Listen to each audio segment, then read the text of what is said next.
Let's get nasty on a Tuesday. It's the Fast Lane on 101 ESPN with Carey Davis and Jamie Rivers. I'm Anthony Stalter. 201, your time check is brought to you by Clarkson Jewelers, an officially licensed Rolex jeweler. We've got a jam-packed show for you today. We've got Jamie's keys to victory tonight for the Blues as they take on the Flames. We'll have the coverage for you right here on 101 ESPN, starting with the pregame show at 6 o'clock. We'll discuss some of the other aspects about the Blues' new lineup.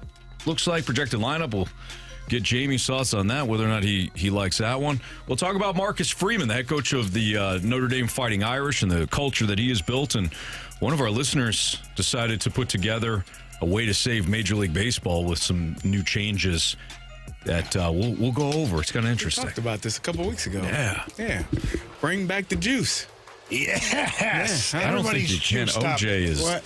Well, not that he juice. died. And you got to be careful. And he didn't play baseball. He didn't play baseball. No. Not the other juice. Yeah. Oh, steroids. Gotcha. You're going to do it. Oh, gee, they took some pretty good cuts. But we did. I'm going to overlook that. But we do have to start off with our guy Andrew Marsh's Vikings falling last night to the Rams, and I'll just be nice about it. Fall. Oh, from the top floor. Well, they fell about, 9 to 500 times last night in the backfield. Marsh, just go ahead, take it away. So for those that don't know, and most of you do, Marsh is a Minnesota Vikings fan. He became a Vikings fan after the Rams left. So he was born and raised here in St. Louis. He was a Rams fan growing up. Oh, that's even more to the story. Rams leave, of course. And Marsh decides, because he was a Sam Bradford fan, that he was going to be a Vikings fan. He jumped on Minnesota's bandwagon. I mean, I don't know if it was because of Sam Bradford, but it did help the transition. Okay. Well, no, I Maybe went to not school solely because of Bradford. Went to school in North Dakota. All my friends are from the Twin Cities, and so I figured, you know what? Instead of rooting against their team, why don't I join them? Just in football, though. You wore your helmet yesterday. I did. You wore your Justin Jefferson jersey. Yep. You were set to go. You were excited. You were nervous. I was. We talked about it going out. We felt as though that it was a different Marsh yesterday. Yeah. You were not different Marsh. You weren't feeling things. Same Vikings. Right. So Marsh, without further ado, your takeaways on last night's 27-9 beatdown. So we got to start with Sam Darnold. He was not good. Not good at all. Now, I think that there are certain things that did not help him, like the offensive line I thought was not good. What makes you say that? Well, about all the O-line? sacks, the 9 pressures. Sacks? Okay. Now, granted, there is a thing in football where you can throw the ball away and not retreat 15 yards behind the line of scrimmage. Or even have to call a fumble. It has happened before. Yeah. He was just terrible. I thought Kevin O'Connell didn't help him at all in terms of play calling. Like, if your guy's getting pressured and he's not having a lot of time to... Well, actually, he had a lot of time. He just didn't throw the football. But, he would just hold on to the ball too much. And just the play call... the whole game stunk. Right from the get-go, they just marched down the field and score. I texted you guys. I'm like, this game's over. After the first score. Yeah. The Rams did look pretty good, though. They were driving. Matthew Stafford was perfect. And then, then there's a fumble. What I thought was a fumble. And I'm like, this is going to change. I even looked at my buddies. I go, we need a turnover right now. And you got it. Next play, turnover, scoop and score. What do I know? Back in the game. Right back in the game. It was a tie game until it wasn't, guys. So would have taken the lead. Quick question, Carey, because as I watched that unfold, I didn't know how they call that an incomplete pass. Like, he's being sacked. He's going to the ground, and he throws the ball. It is forward. I get it. But he just throws the ball to the ground. To me, that's a fumble. It really is. So, he was trying. To me, what it should have been was intentional grounding. The cool was in the area. He was there. There was no way for him. If you're not going to call it a sack fumble, because he did flip it forward. You can see the motion of his hands going forward. If you're going to say that Puka Nacua was in the area and he was able to catch a ball that landed 2 feet in front of Stafford. I've seen Nacua catch a lot of passes. I have too. I don't know that he's going to catch that one. Yeah. So for me, it felt more like intentional grounding. It didn't feel like a scoop and score, which I get it. That's frustrating if you're a Vikings fan. It was a smart play by him. Almost became a terrible play, but he did flip it forward. When I watched the game, though, Marcy, I know people were going to pick apart, I was going to almost call him Sam Bradford, Sam Darnold. He kind of played like Sam Bradford. We're going to pick him apart, right? There were times in that game where he had no choice but to hold on to the ball. That sack fumble that the he Rams just flipped it forward. Well, no, that was people will blame the offensive line. That was actually on T.J. Hawkinson. T.J. Hawkinson is wide open. The guy that's covering him blitzed. Witherspoon, he's the one that sacked Darnold and caused the fumble. T.J. Hawkinson got to turn his eyes around. Sam is waiting on him. Hey, I don't got anybody to block him. It's actually your guy. Look for the damn ball. He throw it in his feet. He's trying to make a play, right? Your job, everybody has a job. So if I know that the guy that is supposed to be covering you blitzes, as a receiver, running back, whoever's catching the ball, I got to turn around and look. He never looked. Sam is waiting. Got to get off of him. Maybe I can find someone else before I get hit. Oh, I can't. Sack, fumble, score. And so though the Vikings were outmatched in terms of just not picking up the people that they needed to pick up. They didn't block well enough. Sam Darnold did the best that he could do with what was given to him. The Rams did a fantastic. I think this was more about the Rams. Well, the Rams look good than it is about the Vikings. They had an outstanding game plan. They were not going to let you get behind them, Justin Jefferson. They were not going to let you beat them deep. And so those things happen.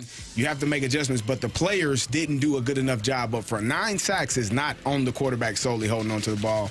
Everybody is culpable for those sacks taking place. Well, to your point too, the Vikings, they never adjusted. Like Kevin O'Connell never adjusted. You're telling me they never adjusted. In fact, they were waving the white flag, midway, not even midway through the fourth quarter. No. I agree. The urgency, there was zero urgency. It was a terrible game. Sam Darnold was not good. He threw a ball behind Jalen Naylor, and that was the point. I was like, all right, this game's over. Actually, I said it. You knew. If I had $1 for every time I said this game's over last night, I would have a lot of money, gentlemen. Yeah. But he couldn't even make a pass to Aaron Jones on a screen. Yeah. Like, he was just so out of whack. He threw that one, too, where it ends up being a touchdown. But he threw it behind him, and the guy Hawkinson made a heck of a grab. Hawkinson, the Hawkinson one. Yeah. Like, it was... What? It was not a good game. It was a typical Vikings playoff game. Honestly, this game made me more upset than Kirky Cousins' 4th and whatever, and he threw the ball 4 yards. I'm not kidding. The whole game stunk. You're actually in the other one, so I don't blame you. And I thought the defense, the first drive wasn't good, but I thought they did pretty well. Like, they only gave up 20 points, and they only gave up 3 points in the whole second half. For me, the difference they kept you in the game, kind of. Yeah. For me, the difference was the Rams were able to pick up the blitz. They were able to, and so there are times where if you got 6 people blocking and they bring 7. There's an unblocked defender. Matthew Stafford did a really good job of getting the ball out. Before that, the same play that I'm talking about, same type of style play where Sam Darnold was looking to get some guy the ball, and they couldn't block him. Stafford did a really good job of getting the ball out of his hands. The touchdown, I think, that he threw to one of the tight ends was one of those plays. Like, they're bringing more people than the Rams can block, but he's getting the ball out before he gets hit. So he did that in the first matchup, too. Sometimes it's on the quarterback to get the ball out because they got more people than we can block. And sometimes it's on the receiver to get his damn eyes around so he can catch the ball because I want to throw it to him. The Vikings didn't do a good job of any of those things last night. Well, I said this to you guys before the show started. I could count on maybe one hand how many short to intermediate routes that they ran last night. Like, Kevin O'Connell never adjusted. They never adjusted. He certainly didn't adjust the tempo either. From top to bottom, he got outcoached. He's 1-5 in January, by the way. He's a quarterback whisperer, and I love Kevin O'Connell. I hope he stays with the Vikings. I hope they give him a deal. But it's got to be better. It's got to be better. The Rams basically did what the Lions did. They took the same game plan defensively and just did the same thing, and there were 0 adjustments. Yeah. Yeah, it was almost like Kevin O'Connell thought, well, my guys will just get open. It'll be fine. And you saw Sean McVay on the other side was scheming guys open. I mean, he hit Tyler Higbee 5 times before Higbee went out on an injury, and then they got the backup tight ends coming in. Sean McVay typically doesn't use his tight ends at all. And last night you saw the tight ends be an active part of the offense. Sean McVay has evolved. I think to your point, Kevin O'Connell has not evolved yet. Hell of a play caller, hell of a coach. He's, I think for you, like you want him there for the foreseeable future. For sure. But I don't think you're wrong in that. I think Kevin O'Connell got outcoached. I think the offensive line obviously struggled. Sam Darnold, I mean, there was at one point he was stunned. He was was stunned what was going on. Well, listen, you would be stunned if you have the play and I'm going to keep going back to that play because it was earlier in the game. The sack fumble. They only rushed 4 people. They got 6 defenders to block 4 people. They got 6 offensive players to block 4 people that are rushing. 2 of the guys are in the backfield. One hit you in the face. The running back had to pick the other one up. That means you got 4 offensive linemen not blocking anyone. So as much as we want to, Sam Darnold wasn't great, and I am the Carey, person. he was terrible last night. But if you are expecting people to be blocked and they are not being blocked, there is nothing you can do. I'm telling you with 100% certainty. If you're only rushing 4 people and I got 6 guys to block 4 people and 2 of those guys are in the backfield, that is not on the quarterback. That is a problem. And what happens is once you start getting that pressure, now you become a little bit more nervous, a little bit more antsy. If you got 300-pounders hitting you in the face every other play, you're probably going to be more cautious and more concerned about what's going on in front of you because the people in front of you are not doing a good enough job. Well, I agree. No, the offensive line was terrible. It was terrible. Like, Cam Robinson was awful last night. Like, he was not good.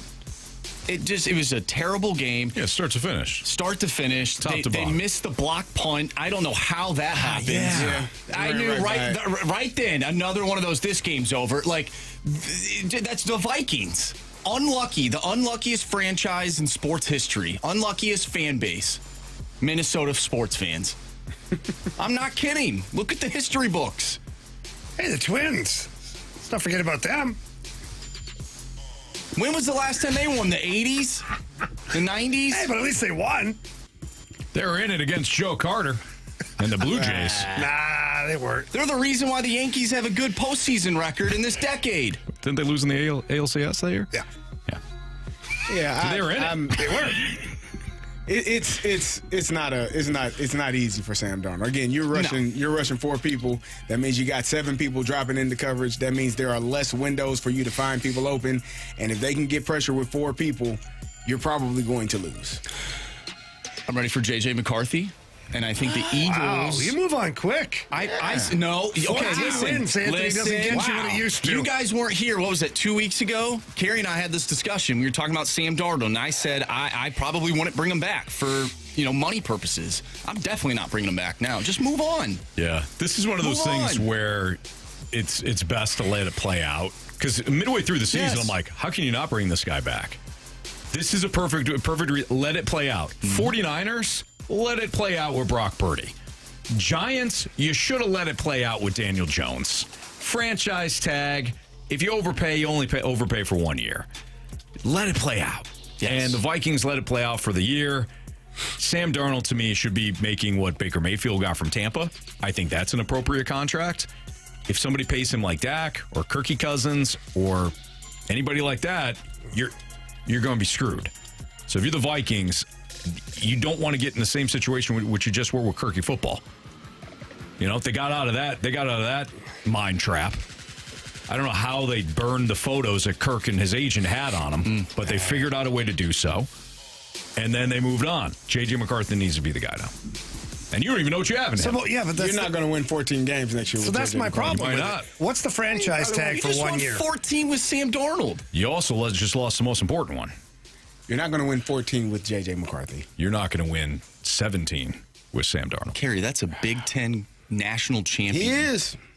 Yep. I'm surprised you said that. Back in the day, it was Pac-12. When he played, it was Pac-12. Big Ten. He's Michigan.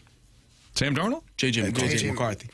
Apologies. We're just talking about Sam Darnold. You're a Michigan guy, too. It's good. He is a Michigan man. To be a Michigan Wolverine is good. Gosh. Right, Carey? You didn't. I didn't like Are you that allowed song. to sing that if you went to Central Michigan? Yeah. No, you're not. Anthony went to a Michigan game. I went to several Michigan games. I went to one. Yeah, you and I were probably there, right? It was Notre Dame game? Notre Dame, yeah. You don't remember it, though. Oh, I was talking about the Appalachian No, State no, game. no. I was I there, don't remember too. where we parked. Remember? I don't remember where we parked. You got home. I don't remember who won that game. But I remember being at that game. I will say the Eagles have a tough matchup. Yeah, they do.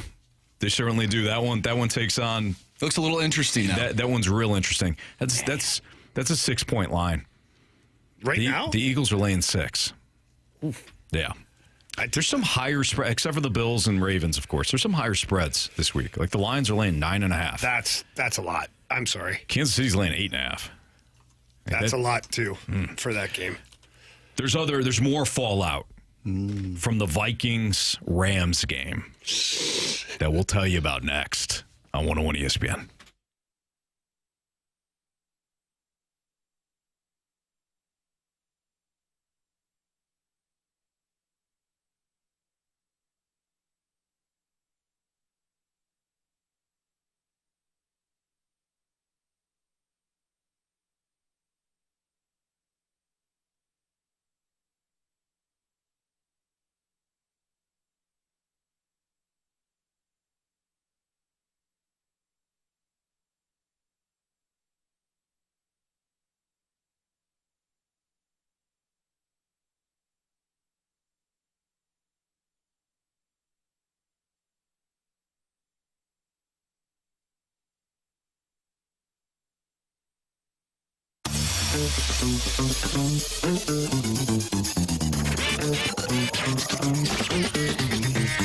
Johnny Londoff Chevrolet, 2 locations to proudly serve the St. Louis area. The original Londoff Chevrolet located right there in Florissant, Missouri. And the brand new Londoff Autoplex out in St. Peters, right off of Highway 70. Told you guys this before. Both locations have fantastic inventory, whether you're looking at brand new or pre-owned vehicles. Londoff Chevrolet has you covered in both locations. And talked about it yesterday. My 16-year-old daughter just bought her a car from the Londoff Autoplex. Jim Saflow and his crew out there did a fantastic job. Great price, great customer service. The process was absolutely painless. And this is why the Rivers family is always going to be Londoff Chevrolet customers. And I want the same thing for you, too. So not only do you get a great price at Londoff Chevrolet, it's the customer service that you get at the same time. You leave there feeling great about your purchase, knowing that people who care about you just sold you a vehicle, and that's exactly the way it should be. So please visit either location. Tell them Jamie Rivers sent you in. If you can't get there in person, get there online. Visit them at londoff.com or londoffautoplex.com. Are you kidding me? Johnny Londoff Chevrolet.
Knowledge on 101 ESPN. Refreshed by Bud Light. Well, you sure know how to pick them.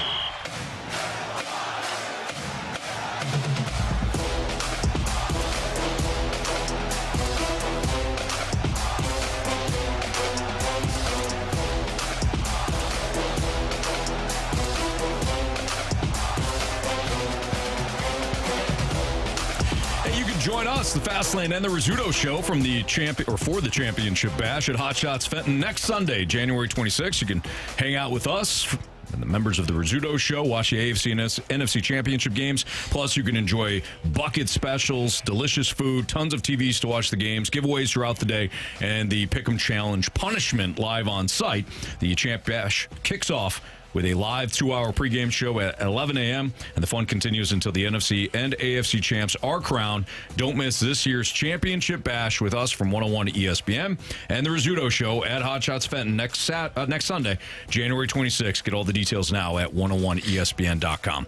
Speaking of the punishment, we were tied after the regular season with the Rizzuto Show. Embarrassing for us. We're up 7-0. We let it slip. Yeah, we got a little complacent. Yep. Guys not maybe handing in their picks on time. Things like that. We went sideways. We lost ourselves. And the Rizzuto Show capitalized. They came storming back. They tied it. And we all agreed that the tiebreaker would be the 6 wild card games. So what we did and what they did was we all wrote down our picks. Yep. And we gave them to a neutral party. This, in our case, it was Mike Ryder, who put the picks in a sealed envelope before the game started and signed it across the envelope. So our picks were signed, sealed, delivered. I'm yours. And eventually, as in like yesterday, Mike Ryder handed the envelope with our picks to Riz. And Riz read the That was this morning. Results this morning. Yeah. Here's Riz. Jamie Rivers, Gary Davis, Andrew Marsh, and BK all voted for the Rams. Failed. I hope they enjoy St. Louis hating them. Yeah. Because they're not St. Louis through and through. Right. And I feel fine. I will fall on this sword as a true son of St. Louis. Yeah. We're not stands, okay? We're not going to just go to L.A. and suckle at the Kroenke teat, okay? We're not doing that. Well, so if this means we dance and we bent dunk, then over so and be took it up the tailpipe from Stan Kroenke. That's not a good... Doesn't feel like a good trade. We all would have gone Rams. Well, how come we you would have didn't been tell us to? fine. Well, if you'd have told us to. Right. You didn't even say you're doing that. You know what? I put my picks down first on the paper. I know, and that scared me. And I said, You also lied on the air and said they were the favorite. That's why. No, I didn't. I appreciate you. You swayed me. All right, so a couple of things interesting there.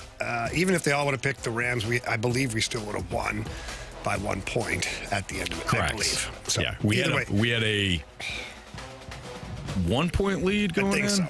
We had a 1 point lead going on. So, guys, I'm going to tell you something from my perspective. Hearing Moon and Learn talk about, like, I hope St. Louis, they hate St. Louis. I hope St. Louis hates them, or whatever he said. They're Stan Kroenke being involved. Guys, I have to be honest with you. The reason I picked the Rams had absolutely nothing to do with Stan Kroenke. It actually had nothing to do with football. I'm watching people in the LA area losing their homes, losing their livelihoods, talking to Ryan Todd, who's the president of Enterprise Car. He lives out there, and employees of his that he's having to find housing for and supplement incomes for food and necessities. This is why I picked the Rams. I picked the Rams because it's bigger than football. This was about an area that needed something to be happy about. So if Moon wants to say I hate St. Louis, I don't know what kind of a person is overlooking these people in LA right now going through what I would call a personal hell for them. Well said, Jimmy. So, for me, it wasn't about football. It wasn't about Sean McVay. It wasn't about, as Matthew said, it was about the people in LA having a reason to cheer and be happy. And teams usually rally around that, too. We've seen it in Houston, New Orleans, Boston. So, the Rams had on the LA Fire Department shirts and I thought that was awesome. They were representing. You saw the videos of the players that had to leave and how they had to evacuate and had to play the game in Arizona, right? So, yeah. Good for that community to give them something last night to cheer for. My grandfather, God rest his soul, was a firefighter in New York City. Or not in New York City, but in New York. I love that they had the LA FD on their shirts last night to represent the firefighters, because we often think about not only the victims, but sometimes you got people actually running into these flames and everything as well. But getting back to the business at hand, here's Moon continuing. I'll suffer the punishment knowing I did the right thing. You didn't do the right thing. You literally did the wrong thing. I literally did. You bet on Sam Darnold, dude. That's never the right thing. I just bet against Kroenke on Cardinal grounds. No, absolutely not. I couldn't do it. Maroon and I are united in our St. Louis. No. My mother literally said, do not do it. No, it's fine. Because of her hate of Stan Kroenke? I'm okay losing. You cannot pick the Rams because that's the dumbest thing. So the final score was what? 22-18? We shall fall on our sword of virtue, signaling. We shall all fall on Ignore the people in LA. Can we at least start a petition that the Vikings lose all their stats for the year? Like the players lose every stat, everybody loses everything. My mom says last night, 8:41, via the text, the Bauer Power Hour group, I really despise Stan Kroenke. You don't have to like the guy to vote for your daughter winning a competition and not having to do a choreographed dance and go in a dunk tank. That's tough that Learn's mother, and I've met her, and she is a sweet woman. She is a great woman. It's tough that Learn's mother didn't have her best interest at heart, her own daughter's best interest at heart. I was a little more disappointed that Moon kept backing up his reasoning behind it. Yeah. His reasoning makes no sense. If he's caring about people, like he cares about St. Louis people losing the football team, okay, great. Wouldn't you care more about people who are going through a disaster? Well, one would think. One would think. One was, I don't know how many years ago now, 8, 9. It still lives deep in our hearts. But one is actually happening in this moment. Very true. Like, as we're speaking right now, people are evacuating and trying to find places to stay. So, Well, Moon wasn't the only one complaining. After the Rizzuto show read off the results, and they had lost the Pick'em Challenge officially. Here's Learn. I went with my city. I went with my mother. I don't know what the hell I'm doing. I'm getting shot 13 times. I was checked out in week 7. Let's just call this what this is, okay? There's no hope for me. All we had to do was go for the Rams, and we won. The one time I need somebody to mansplain something to me is this damn Pick'em Challenge, and none of you told me what to do. Well, dare we? You know what I'm saying? You know? And when I put it down, Rafe said, you were the one who said something about the Texans. That's a bold choice. That's all the help I got. Wait a second. One sentence after you... Wait a second. One broken clock is right twice a day. Sentence after you said you wish we would have said something to you, you blast me for saying something to you. They're imploding. Yeah, it was funny to listen to, and we won't play more than that, but it is funny to go back and listen to. I was listening live, but Riz, I feel like Riz went through the 7 stages of grief within 5 minutes. I mean, there was a bargaining that was going on. There was definite anger. You heard it. At one point, he even said at the end, he goes, "No, they won." Like, because there was another, probably Moon trying to move the pieces around to try to make it seem like they tried to say that Ryder wrote down 3 of our picks, which and I was like, true. come on. Wow. Well, that was the last time we won, I think, when Ryder did make our picks. So it would make sense. But yeah, there was that, and then Riz said, no, they won. So there was the final acceptance. Yep. But there's some people asking what the punishment was in the snake pit. The punishment Ellipsis 150. I agree. Well, check out that YouTube channel there, the Airlines. Snake Pits got our backs. Yeah. So the Snake Pit was asking, so what is the official punishment? So for a month, they have to be sponsored by the Fast Lane. So this was the punishment the last couple of years. So every time Riz comes back or goes into a break and he says the Rizzuto show, anytime he says it, he has to follow that up with brought to you by the Fast Lane. So that's one of the punishments. The main punishment is a choreographed dance that they have to do at said Champ Bash next Sunday at the Hot Shots in Fenton, the brand new one, they have to do a choreographed dance to a song that we pick out.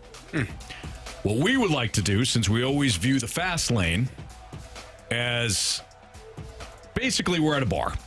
We're at a bar, we're having some drinks, we're talking sports, life, and otherwise, and you are a part of it. Grab a stool, grab a chair, come on up, join the conversation. That's how we view our listeners here in the fast lane. We want to throw it out to you guys. We have some idea of what song we want to choose, and we have to do it by the end of the day today because they have some time to choreograph this thing. What song do you want to see the Riz Show have to perform on video at the Champ Bash? You can leave us a text message at the Air Comfort Service text line 314-399-9646. You can leave us a mic drop if you want to get more detailed with it and explain it. Great. The mic drop is brought to you by Scott Lee Heating and the Scott Lee Heating Company. You could also do the Snake Pit. However you want to do it. What song do you want to see them choreograph at next week's Champ Bash? Down the road, the last punishment is we will choose a charity to support, and there will be a dunk tank. So they'll have to, the members of the Riz Show will have to go up on the dunk tank. You pay whatever it is, donate whatever it is to dunk them, and then we'll send the proceeds to a charity that we choose. Yeah. So there you go. There's the punishment. So, boys, congratulations. Wasn't the way we wanted to do it. We wanted to go 18-0 against them. Lesson learned. But once we lost 1 week, this is kind of the best way. This was nice. If we're going to win in the end, this is nice because their hopes were dashed. Yeah. Live on air. I mean, they were fuming and disappointed and sad. Yeah, you know it's bad when you start blaming each other. When you start finger pointing. Absolutely. Not the sign of a real good team at that point. You know about that. Fracture there. A lot of I had my guy. I had my pick. That's right. Over there. And we never had that. Not once on air. We were always connected. We were always connected, gentlemen. Now, when there's a couple like, the hell are you doing? Sure. But we just hold each other accountable. Get a pick in at all. Yeah. Makes it tough. Yeah, or two. Two picks. Yeah. That hurt us. That did. Blues projected lineup. The hell are they doing? That's next on 101 ESPN.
Hey, it's Super Bowl champ Carey Davis, and with the weather the way it was, I hope you all made it out okay. But if you did have any issues, maybe you got ran into a little bit, ran into something, slid on the ice, you need to know about my good friends at All Things Appearance. They can help you get your car back up and running in the best way possible.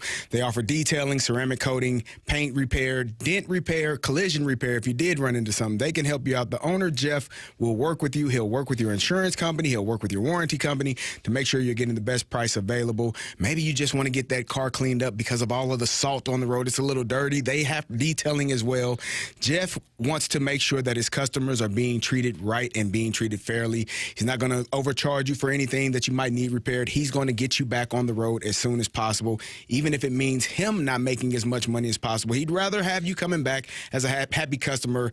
If you need to reach out to him, you can be reached out to at 636-248-5051 or at All Things Appearance. Jeff will answer the phone. He's the owner, but he's going to answer the phone. He'll be the one you're talking to. Anything you need, car detailing, repairs, he's your guy. AllThingsAppearance.com or at 636-248-5051.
ESPN Sports Center.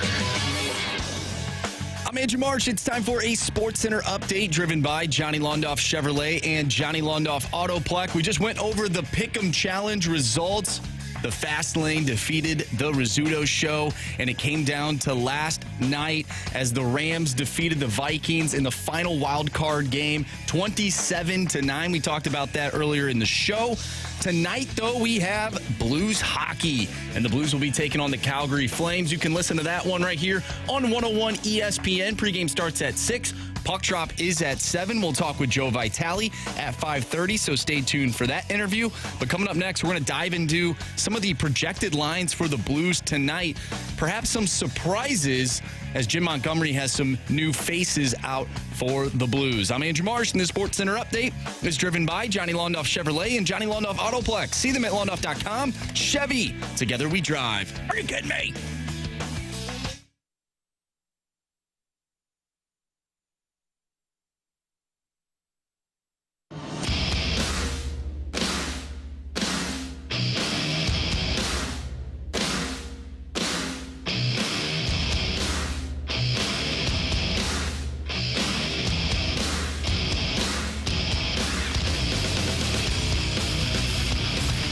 Fast Lane on 101 ESPN. We're getting some good traction here on people giving us some song choices. Just to let you know that at least one of your songs is in our mix. Yes. Of consideration. It's Fast Lane on 101 ESPN. Andrew Marsh, who did show up today for work despite his Vikings losing.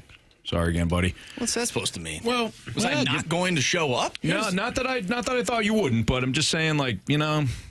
Well, there is a bright side to, you know, us winning the entire Pick'em Challenge. Because had we lost, our dear friend Andrew Marsh would have a cul-de-sac. Correct. He made the bold statement when we were up 7-0. Now, looking back, hindsight being 20, not a great idea. But I thought it was automatic. You and I both. I don't blame you. I think we all did. Yeah. But you said that if we lost the Pick'em Challenge, you would cut your hair into a cul-de-sac. Just keep the sides and the back. Top missing. So think Dr. Phil. If you don't. Yep, Dr. Phil. Yeah, if you don't know what the cul-de-sac is. So, on one hand, Marshy, your Vikings lost, right? No. It's a tough night. It's one night, though. That cul-de-sac was going to be with you for a while. That was going to be about for one day. Yeah, And then it would be gone. But I would have had a shaved head. There you go. And it wouldn't. That would have been the first time I would have had a shaved head since freshman year of high school, which was 2010. We'd have been twins. 15 years. It's a while. Maybe not. No, we'd have been twins. Yeah. Ball heads. Yeah. Yeah, of course. Yeah, identical. See the resemblance. You can't see it till he cuts his hair off. Yeah. That's I've been trying to tell you guys. You're right. You know what, Carey? Yeah. I had it all wrong. Yeah. You did. Blues take on the Flames tonight. We got Jamie for the next hour plus. Morning skate lineup versus Calgary. Yeah. Neighbors Thomas Buchnevich, Holloway, Shen, Kairu, Saad, Sundquist, Texier, Toropchenko, Foxa, Joseph. That's the forward group. Yeah. Fowler, Pareko, Broberg, Falk, Suter, Tucker, and then you got Bennington is the starter. Jamie, some changes here. Your thoughts? Yeah, a little surprising to me when you take a guy like Walker out of the lineup. Listening to Jim Montgomery talk this morning and post-game, last game, and the game before that, he's talking about grit and, intensity and urgency and all these things. Not scared to lose. And Nathan Walker kind of embodies everything that was said. And Jim Montgomery, since coming back to the Blues as the head coach, it's like from day one, he has been like on the Nathan Walker fan club. And so you just wonder, why he's making that move. And Boldy, Bolduc is a little victim of the circumstances right now where Texier and Joseph, they've got to play some games. They've been sitting in the stands for quite a few games. You got to get them some games. And Zach Bolduc, who is a tremendous young player and keeps getting better all the time. Last game, he had a couple of, we'll call them mishaps, to where he wasn't as predictable as he needed to be. Some of the pucks, maybe a little bit turnover here or are we nitpicking a little bit? Yeah, but when you need to get guys in the lineup, you got to make sure you're not one of the guys that is making some of those mistakes. Yeah. Whether a younger guy or an older guy, the younger guys tend to get pulled out of the lineup easier than the veteran guys, and the veteran guys have maybe earned some of that leeway throughout the years. But yeah, lineup change.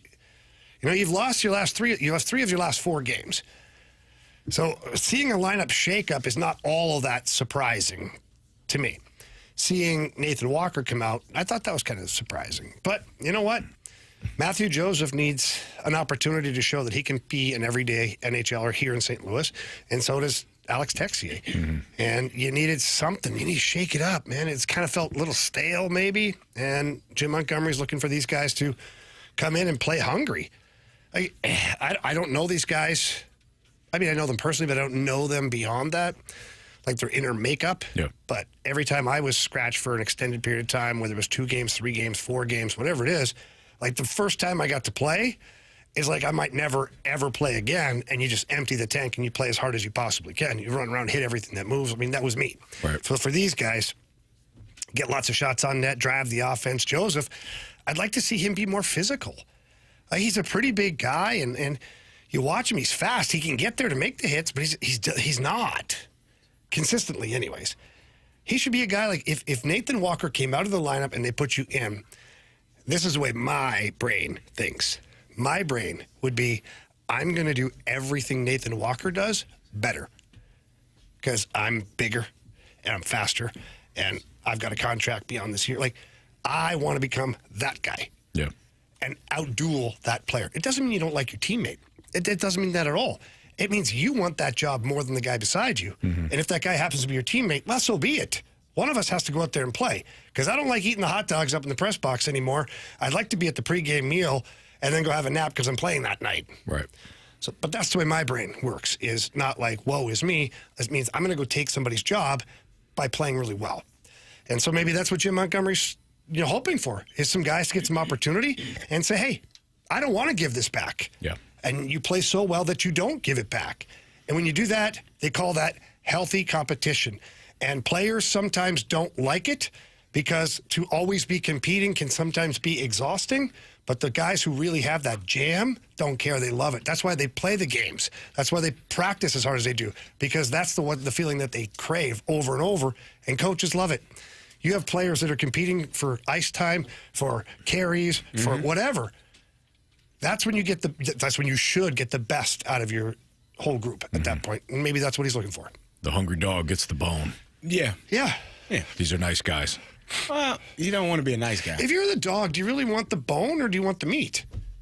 You would assume, well, you want the bone. You chew on the bone. Dogs chew on bones. Yeah, it's but a toy. Wouldn't you like to destroy that meat a little bit, though?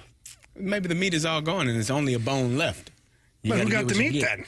Yeah, there's just a bone thrown out there. Whoever got the meat is the king of the castle. Well, whoever got the meat got the bone, and they kept it. They kept it. Oh, but they're saying keeping the it. dog got the bone now. Unless the owner, the human owner, ate the meat and then threw the bone, and in that case, he eat the owner.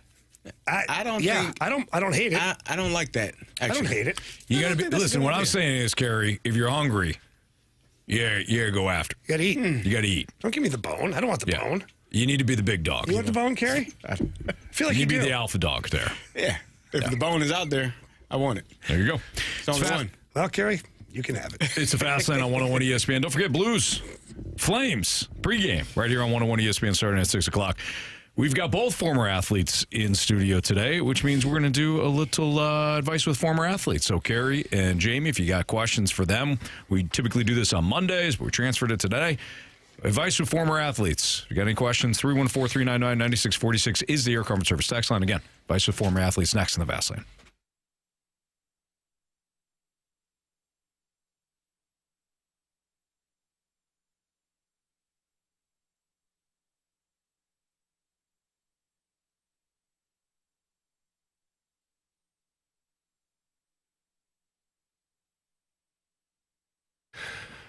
If you're looking to sell your home right now, look at outside. It's probably not going to be the easiest thing to get that curb appeal that you need to sell your home, but go with the best agent. Don't sit there and just go with anybody that you find out of the yellow pages or anything like that. Go with Gloria Lou from Your Home Sold Guaranteed Realty.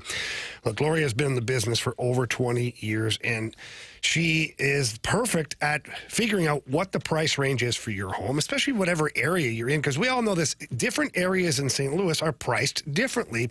And Gloria Lou knows all of that, and that's why she's going to price your home to sell. And then she's also going to make sure that she gets you to the closing table, because so many times there's agents that think they've got your house sold, they miss a detail, all of a sudden the deal falls through and you're back to square one again. And I don't want that for you. So please go with the best in the business, and that is Gloria Lou with Your Home Sold Guaranteed Realty. Give her a call. Tell her Jamie Rivers sent you in. Her number's 314-325-6888. That's 314-325-6888. Or you can always visit GloriaHasTheBuyers.com.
Give me some advice, quick.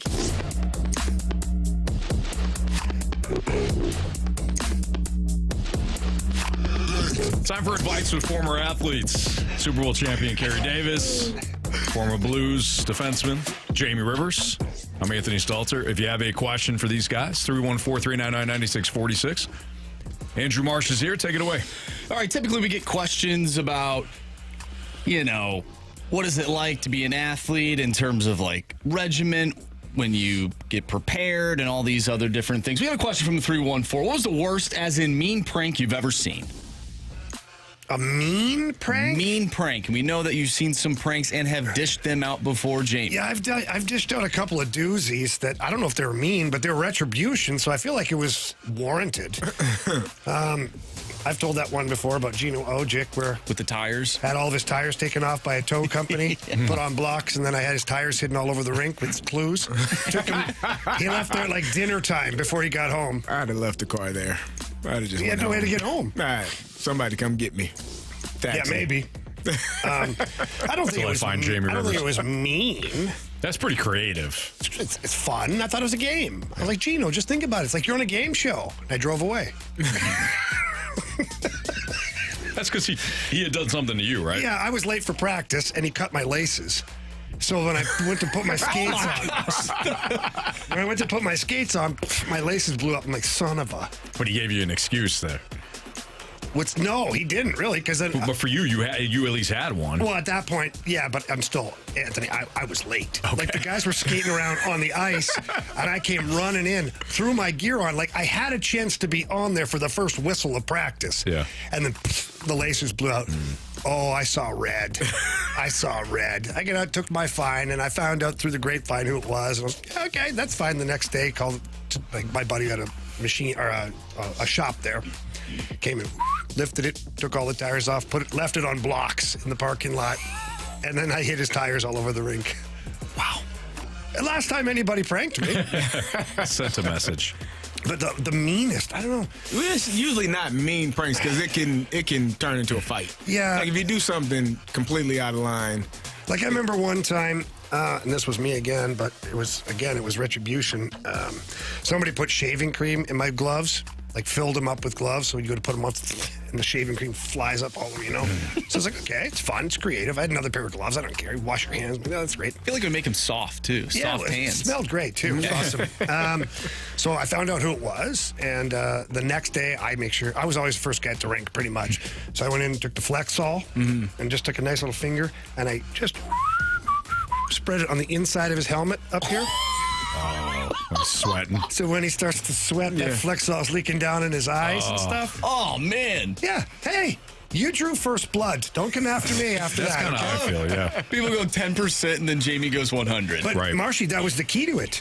You want to go 10%? Yeah. I'm going to go 10,000. Yeah, you have the final say. Then the rest of my career, nobody's going to be like, I heard about what he does. I wouldn't do that. Oh, I hear you. Yeah. Gator brings up a good point in the snake pit. He goes, how about Marshy leaving Joey V downtown during a firefight? Yeah. That wasn't a prank. I don't know if that was a prank, though. Yeah, that was just a flat-out decision. That's survival a little bit That's for Marshy. ridiculous. He did abandon his wingman, but, He said it didn't sound like gunshots because it didn't. ricochets or I looked it up, by the way. vibrates. And it definitely ricochets. No, that's not what it said. That's not what Google said. Google knows everything. What did Google say? Let me look it up right now. There's no echo, that's so right. Go ahead. He didn't think it was really a gunshot, but he left. He didn't check on Joey. No. Yeah, he got out of Wow. Oh, you just check the pregame show on Bally's. He was on, or not Bally's, FanDuel Sports. He's fine. He's fine. He's fine. Go ahead, Marsh. By the way, Joe Vitale at 5:30. We'll talk about that. Perfect segue. From the 816, how do you explain to a younger person that being the star of the team is not the most important part of the game, that all teams need a mixture of talent? And how do you break the news to said player that is a support piece and not the piece? You know if you're the star. Yeah, all the kids every age know who the best players are. If you're wondering if you're the star, I got news for you, buddy. You ain't the star. Like it's pretty evident. And so you fit like a puzzle. Everybody has their part. Everybody has to do a job for the team to be successful. That doesn't mean you can't be the star on a particular night. Doesn't mean you can't be 1B if somebody is 1A. But if you're the star, you know it, and everybody else knows it. And it's obvious, it's evident, no matter what sport it is. You're the guy that gets the most shots. You're the guy that stops the most shots. Whatever your job is, you're the one doing the most of it. And I think the best way to go about it is just to say, hey, that's not where you are at this point. You can work to get there. But right now, this person is the person that's going to do most of the thing. He's going to get most of the carries, or he's going to get most of the targets if he's a football player. Whatever the sport is, that's who we're going to. It ain't you right now, but still be ready when your opportunity is presented.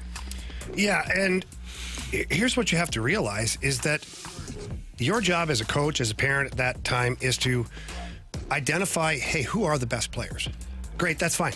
Little Timmy, little Johnny, hey, let's say it's little Andrew. Andrew, you may not be the best player, but little Timmy and little Johnny can't do their jobs without you. And so you're all part of being the stars on this team. And we as a team, we win because you guys all do your jobs properly and they do their jobs properly. And then you make sure, if you're a coach, you make sure you hold the star players accountable for not doing the little things that all the other guys have to do in order to be good. That's where coaches screw up, is they let little Johnny and little Timmy, because they're the best players on the team, do whatever the hell they want because they're going to go score 3 goals. And but two things are happening. One, they're not actually creating better hockey players.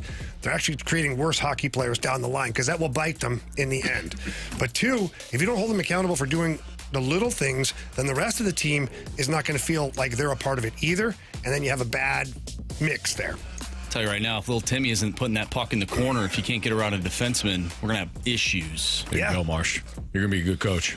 Oh, I don't know about that. From the 6-1-8. You're going to be a great dad, Andrew. Well, I thank you. Congratulations. Appreciate it. We'll see when that happens. From the 6-1-8. Whenever it happens, Carey. I didn't say now. I didn't say now. Jeez. I still want to miss out on saying it later. Going back to the prank thing, Anthony, you might know this. Didn't somebody put itching powder in Dunk's jockstrap? The team may put Flexall in the jockstrap. That's not a great feeling. I don't remember Dunk telling that story. It's hot. It was. Burns. I don't remember that one. I remember when him and his brother Shelly threw the mannequin off the overpass. Now that's amazing. Yeah, they threw a mannequin in front of a car, so the car thought they hit a human being. Oh, my God. And they knew it was them because of the Oakland A's. Yeah, he put him in an Oakland A's outfit. Oh, my God. It's legendary. I forgot the name of they actually named the mannequin too. I can't remember what it was. Shelly on the one time, and he told the story. Oh, they've told that story. Yeah. Well, you heard it from Dunk, but I had never heard it from Shelly told it too. Absolutely. Yeah, I'm sure the text line would remember the name though. Yeah, I want to say it was like Frank or something. Was it Ryder must remember the name of that mannequin? I can't. Yeah. Remember the name of the mannequin that Dunk and his brother threw in front of cars? Oh, wow. If Mike Ryder can't remember. Yeah, I can't remember either. You can leave now, Mike. They had some legendary pranks, though. He's like, sure. Dunk could tell a story. All right, it's Fastlane on 101 ESPN. There's a stretch here for the Blues that could decide their fate. We'll explain why next on 101 ESPN.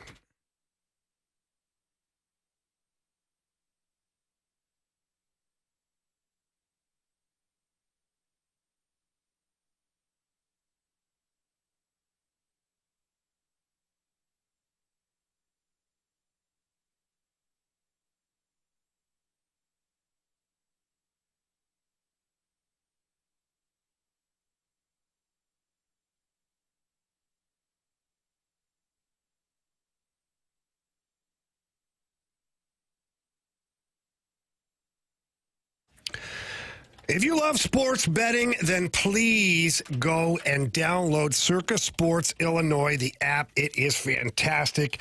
First off, it's user-friendly. Super easy. You download it. Gives you a little password that you have to use. That way nobody else can get in there and do anything, and it protects you from that. But it's easy to download, easy to use, and to find it, all you have to do is visit their website or find it on the App Store. They've got great lines on all of their futures bets. And let's be honest, their bringing the world's largest sports book from their casino in Vegas right to the palm of your hand. They've got tight money line splits as well, player props, parlays, all of that stuff. And they have the best odds, flat out. Pull up any app, take a look at the odds. Circa Sports Illinois has better odds, and the payouts are awesome. They're absolutely fantastic. And they've got exceptional customer service, which means you're talking to a real person. If you have any problems, you talk to a real person, not a robot or a bot or anything like that. No, you talk to somebody real because they care about you over at Circa Sports. So please don't miss out on all the action. Download and bet like a pro with your Circa Sports Illinois app today and join in on all of the excitement. If you or someone you know may have a problem with gambling, call 1-800-GAMBLER or text ILGAMB to 833-234.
It's Fastlane on 101 ESPN. So the Blues, who take on Calgary tonight, they got 2 games against Calgary in the next upcoming days.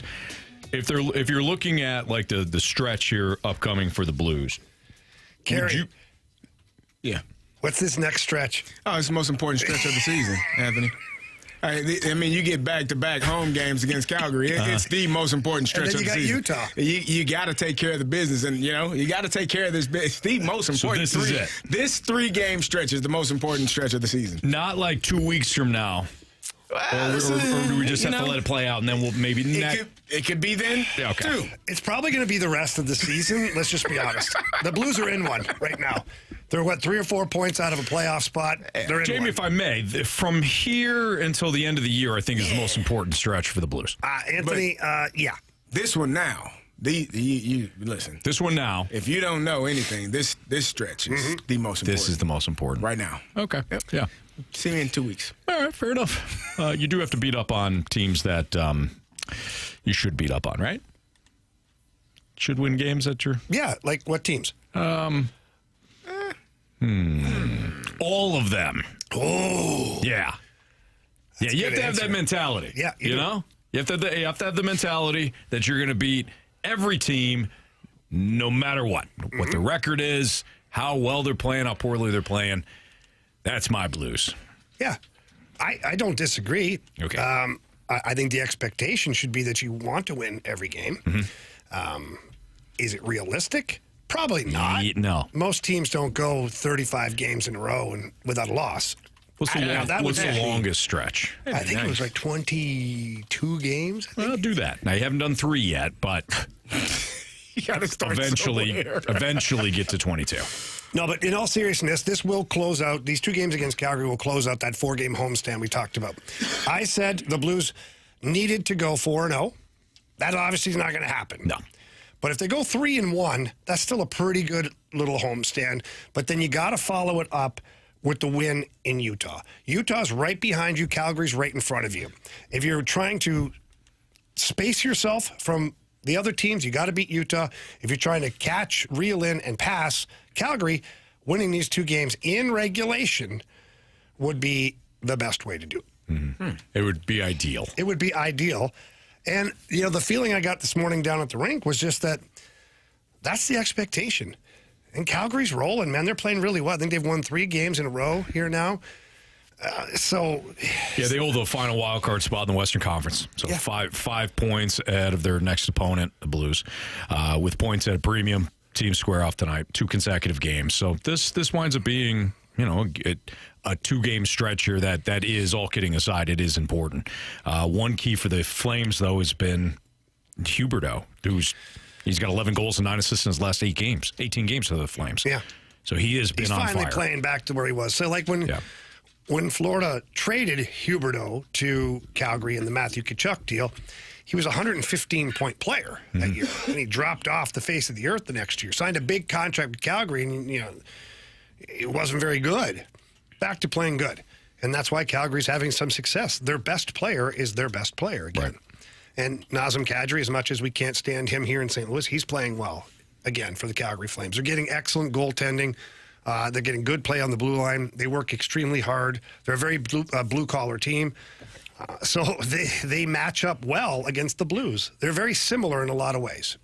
So the Blues are currently in a stretch of playing 13 of 17 games at home. And for whatever reason, this team has not played well at Enterprise Center, which is weird. Yeah, but they've also, Don't but me. I think the record, I'd have to go back and check. I was looking this morning. Now I'm drawing a blank. But their record under Jim Montgomery is above 500 at home. Now, are they unbeaten at home? No, they're not. Under Monty? No. Then don't talk to me about this. Okay. Dude, wow. It's time, guys. It's time to rev it up. It's a little harsh. Mid-January. Yeah, I mean, you are past the halfway point. I don't think him saying the Blues should win is harsh. Him telling me to not talk to him. Well, don't talk to me about this. That was a little harsh. They're 9-10-1 overall. You don't want me to talk about hockey anymore? I certainly do. Oh, fine. I get it, Anthony. You go ahead. No, please. Not only us, but for everybody listening. No, in all seriousness, I mean, it has been weird with the fact that you get last line change. You can match things up the way you want to. And they're 9-10-1 at home. I don't know what they have been under Montgomery, but I'd still not check that. But it's still not where you want to be. No, it's not, and Monty knows that. And that's why Monty's been trying to pump up this team for home games. He said it again this morning that the fans here in St. Louis, the city of St. Louis, deserve a team that goes out there and competes every single night with the expectation to win. Yeah. So you got to put some games together here. The players know it. Talking to the players, they understand. And here's the hard part for a lot of people who are fans or watching the Blues or just listened about the Blues. They don't understand these players actually do want to win these hockey games. What? Yeah. They don't always play good enough to win, but they want to win the games. And, there are times in the last couple of years where you've looked out on the ice and you'd be like, did they care? Yeah. Looked like the Vikings last night. A little bit. Vikings certainly didn't care in the fourth quarter, that's for sure. What? You watch your face. You know. Wow. You know they didn't try last night in the fourth quarter. Anthony, they were terrible all game. Yeah, but the fourth quarter was really embarrassing. The game was over. If I'm time on the clock. If I'm in a boxing match and I know I've lost 10 of the 12 rounds and I'm in round 12, I'm not going in there protecting myself, looking to get the tie out of the round. I'm swinging for the fences, and if I get knocked out in the process, fine, but I might knock that guy out. Right. The Vikings had no punch back. No, they're actually pulling their punches. Yes. They should have been playing in Dallas. With the way they're performing in a playoff game. I'm with you on that. Well, I was actually referring to the fight that happened between Mike Tyson and Jake Paul. Yeah, no, that That works too. Wow. It's a double meaning there. I've had We didn't even realize it. Yeah. I've had some tough performances in that barn. They certainly have. Yeah. All right. So Blues win tonight? Yes. Yeah. Let's go, baby. Keys to victory for Jamie and the light the lamp game that Carey. We won't catch him. It is he's gonna win for an sure. insurmountable lead, but we'll keep Pretty playing. much. We're not going to be the Vikings in the fourth quarter. And just, we'll Hey, you know what? We had a full segment to get it out. Right? No. I don't need to hear anymore. I hear it 28-3 all the time. He said it. Jamie texted it last night to our group chat. I This didn't is the say. damn Super Bowl, Anthony. This is a wild card I game. didn't say what teams. Oh, we know. I said there was a team We down. all know what 28-3 means. We weren't even winning. We never had a lead. You all had the better record. You all were the better team on paper. And you got... You were favored. We already lost to the Rams, though. Well, you lost to two teams We this lost season. to two teams this season. How Just BS don't play is those that? two teams. And you're good. You're golden. Yeah, you're Unfortunately, undefeated. you played them. Twice. I'll tell you right now.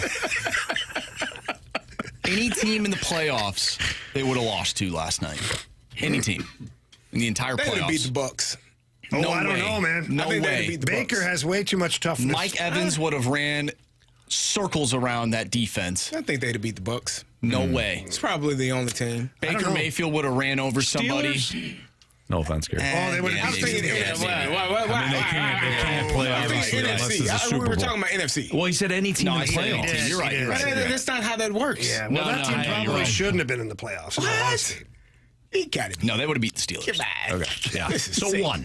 Yeah, they would have beat one team. What? Denver? How's it feel, Carey? What about Denver? No, I don't think so. No, I don't Misery think so. loves company. By the way, did you guys hear that Bo Nix played with like 3 cracked bones or vertebrae things? Doesn't surprise me. The legend of Bo Nix is growing. Dude, now. That's this a tough guy's kid. like RoboCop. Yeah. Yeah, that's not He great. had a huge mouth guard, too. I don't know why I don't like Oh. his mouth guard. No. Yeah. No. Are you It judging bothers you. people by the size of their mouth guard? He's Andrew Marsh is a little bothered today. If you all haven't picked up on that, He's He's better today than he was yesterday. You know what Yesterday, he mouth was guards real I bothered. don't like are the ones that are like a binky. I don't like those ones. Yeah, those are stupid. put 'em they in don't there. wear them anymore. Well, I haven't seen one. they in a did while. wear them, and that was the dumbest thing ever. Now, I'll tell you what bothers me is when they DK put their Metcalf had one. mouth guard on their helmet. Right. And then it's like, hey, buddy, either don't wear one. He has Yeah. one in too. It's the And he had dumbest one thing in? I've Right. ever seen. Yeah, he wears one in his mouth, and Who then does? has Is it one. like an extra, or is Brian it just for Branch. the Just the aesthetic. A lot of Aesthetic looks quarterbacks good. stick it up here in their helmet while they do the huddle, and Yeah. then they, and Yep. you know. I used to only wear my mouthpiece on run plays. I would take it out on pass Oh, plays. that's not good. That's not good. That's how the Somebody Rams told beat the my 49ers one time. Yeah. Somebody told my coach, like, Carey never wears his mouthpiece on a pass play. He's trying to get as much air as possible. He's tired. Run plays. Pass play. That's a Carey, direct that's a tell. Telltale sign. Yeah. So We picked up on it. I was gonna This is say, in college. Did you fix that? Yeah, we picked up on it. He Okay. said, you only put your mouthpiece in on run plays. I said, do I? All right, I'll put it in on this pass play and won't wear it the rest of the game. But you could fake them if they know that. You put it in for could. one of those. Yeah. Maybe you run a little play action or something. Yeah, Carey was playing chess, not checkers. Got him reeled in. That's what we do with the Riz show and the Pick'em That's challenge. right. We Yeah, we let them, rope-a-dope. gave them some hope. Yep. But no, the Rams beat the 49ers. They were a heavily sized underdog because Frank Gore was doing that. Yeah. Frank Gore, if it was a run play, he had the mouthpiece in. If not, he had the mouthpiece You don't hanging need it out. on pass plays. Well, he did. Because the Rams won. You don't need it. Shut down it was like the Kaepernick 49ers. You got to be able to No breathe. business being in that game. They did. Yeah. All right. It's the Fast Line on 101 ESPN. Lamar versus Josh Allen. Of course, it's not those two against each other, but that will be the narrative going into this weekend's game in Buffalo. Lamar, Josh Allen. Who needs it more right now? Who needs another crack at the Chiefs in the AFC Championship more? Because they've got the team to potentially take down Kansas City. That's next on 101 ESPN.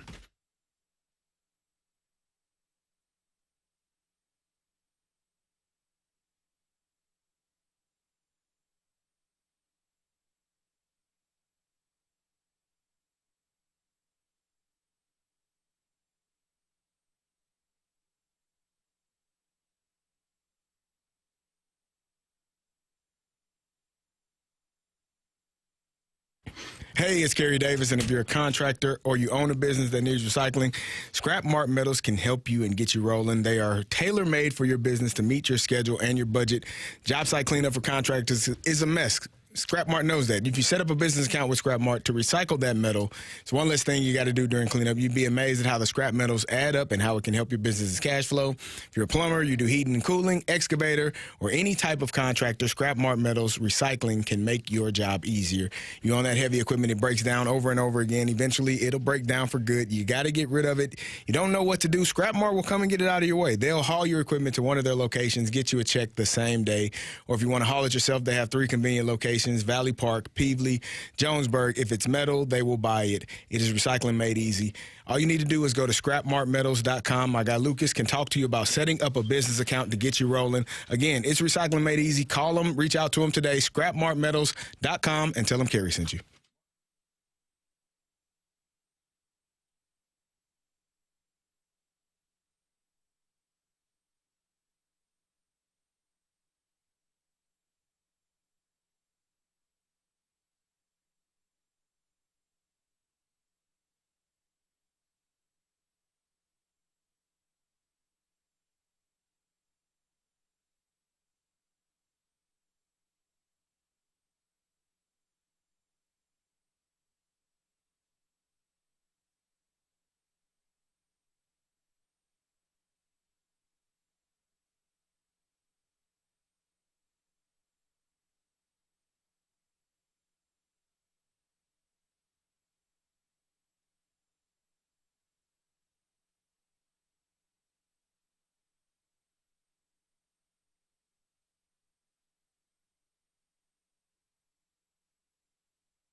The most anticipated divisional round matchup is likely in Buffalo this weekend. The Ravens and the Bills. What's interesting from a betting standpoint is that the Bills opened as 1.5-point favorites.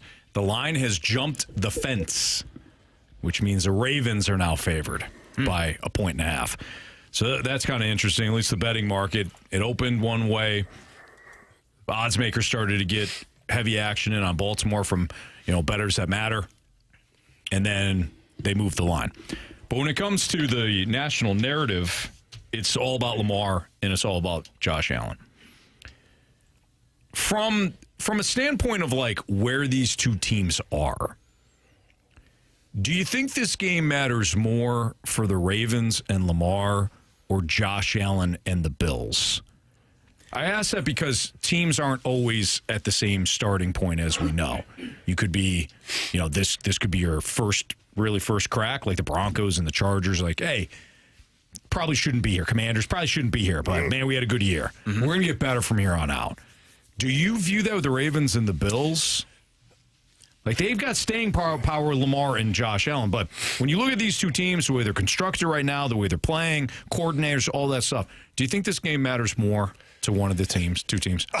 I think it matters a whole bunch to both teams. I mean, from the standpoint of like, hey, your window's wide open right now. You got a damn good team. I don't think it matters more to one team or the other. I think, again, I'm going to go back. Look at what you're dealing with. You got Lamar, who's a 2-time MVP, could be 3-time. I don't know how that's going to shake out. And he hasn't been able to get his team over the hump. Josh Allen, MVP-esque season this year, has never been able to get his team over the hump. Basically, neither of them have been able to beat Patrick Mahomes when it matters the most. Right. I think both teams are like, this is a heavyweight matchup right now. If I'm the Chiefs, I'm like sitting there going, yeah, beat the snot out of each other, please. Because we got the Texans, got our hands full with the Texans. I don't think they really do, okay? We might see backup players by the end of that game. Who knows? Possibly. Anyways. They're going to be losing that bad? No, probably not. But the Chiefs Bills. won't. Hell no. The Bills and the Ravens, though, like that is a knockdown, drag them out battle. Two of the best quarterbacks in the NFL, period, dot. I don't know if one team needs it more than the other because both teams have been good for so long, yet neither of them have been able to get past the Chiefs. I just view it from the standpoint of you've got Derrick Henry rolling. Lamar, there's been... We have had built-in excuses for a lot of the quarterbacks we like. You guys, you CD and you Marsh, were talking yesterday about Justin Herbert, and maybe there's like this bubble wrap around Justin Herbert. I long felt that way about Aaron Rodgers. Anytime the Packers lost, it was, he didn't have enough wide receivers. Doesn't he have Devontae Adams? Doesn't matter. Doesn't have a better. Didn't get a first-round wide receiver. Yeah, doesn't have a first-round wide receiver. Oh, they screwed him over with Jordan Love. Like, there was always an excuse for why Aaron Rodgers didn't take the Packers back to the Super Bowl, right? Lamar, we're starting to get into that territory. I love Lamar. I think he's got more than enough ability to win a Super Bowl. And I don't feel that way about 3/4 of the league. Yeah. Like, there's 5 guys I really feel like, hey, you can win a Super Bowl right now in your career. Lamar is one of them. He's had some really good teams before. Last year, they hosted the AFC title game. It was like, you didn't have enough. You got Derrick Henry now. So I look at this and it's like, okay, I won't say you got Josh Allen, but they can add there. Yeah. Like, what more do you need if you're Baltimore, assuming Zay Flowers is healthy? For me, this is Baltimore's game. I think it's more on Baltimore than Buffalo. Like, I know Josh Allen is a great quarterback, and as you said, Jamie, maybe he's the MVP of this year. Who knows? Those two are the top 2 NFL MVP candidates. It's not up for discussion, right? But I think Lamar this is his time. And I think it's more on him because you go out and what do? You don't play well in the AFC Championship game. You don't even try to run the football. You got guys that have been banged up for years, and J.K. Dobbins and Gus Edwards and Mitchell, I think, got hurt last year. You had so many injuries last year. Kenyon Drake, and you were even rolling through rolling through guys. So what do? You go get a number 1 running back, a guy that can carry the ball 25, 30 times if need be. And that's what you need in the playoffs. So you go get him. And I think you're seeing a Lamar Jackson, like the maturation of him. He's won an MVP twice, but to me, this is the best opportunity for him to actually win a Super Bowl. You got to go through Buffalo. You're going to have to go through Kansas City more than likely if they beat the Texans. I think this is their time. And so I think it's more on Lamar because he has had those failures. He's made it to the AFC Championship game and lost at home against the eventual Super Bowl champ. So at home is key there because Josh Allen has played in a title game too, but it was in Arrowhead. So at home, it was in. Is that Arrowhead? I believe so. Did they play? It was in there. Was that the title game? No. Has he been to a title game? I don't think so. He has, hasn't he? Hasn't Josh Allen been to an AFC title game? Yes, he has. It wasn't the 13-second game. No, it that was the year game. after COVID. The COVID with no fans, I believe. Okay. Who did they lose to? They lost to the Chiefs. The Chiefs. Oh, Yeah. And that was at Arrowhead. That was the year that the Chiefs went and played Tom Brady in the Super Bowl. Okay. It did not end well for That was a bad year. my current Chiefs. Yeah.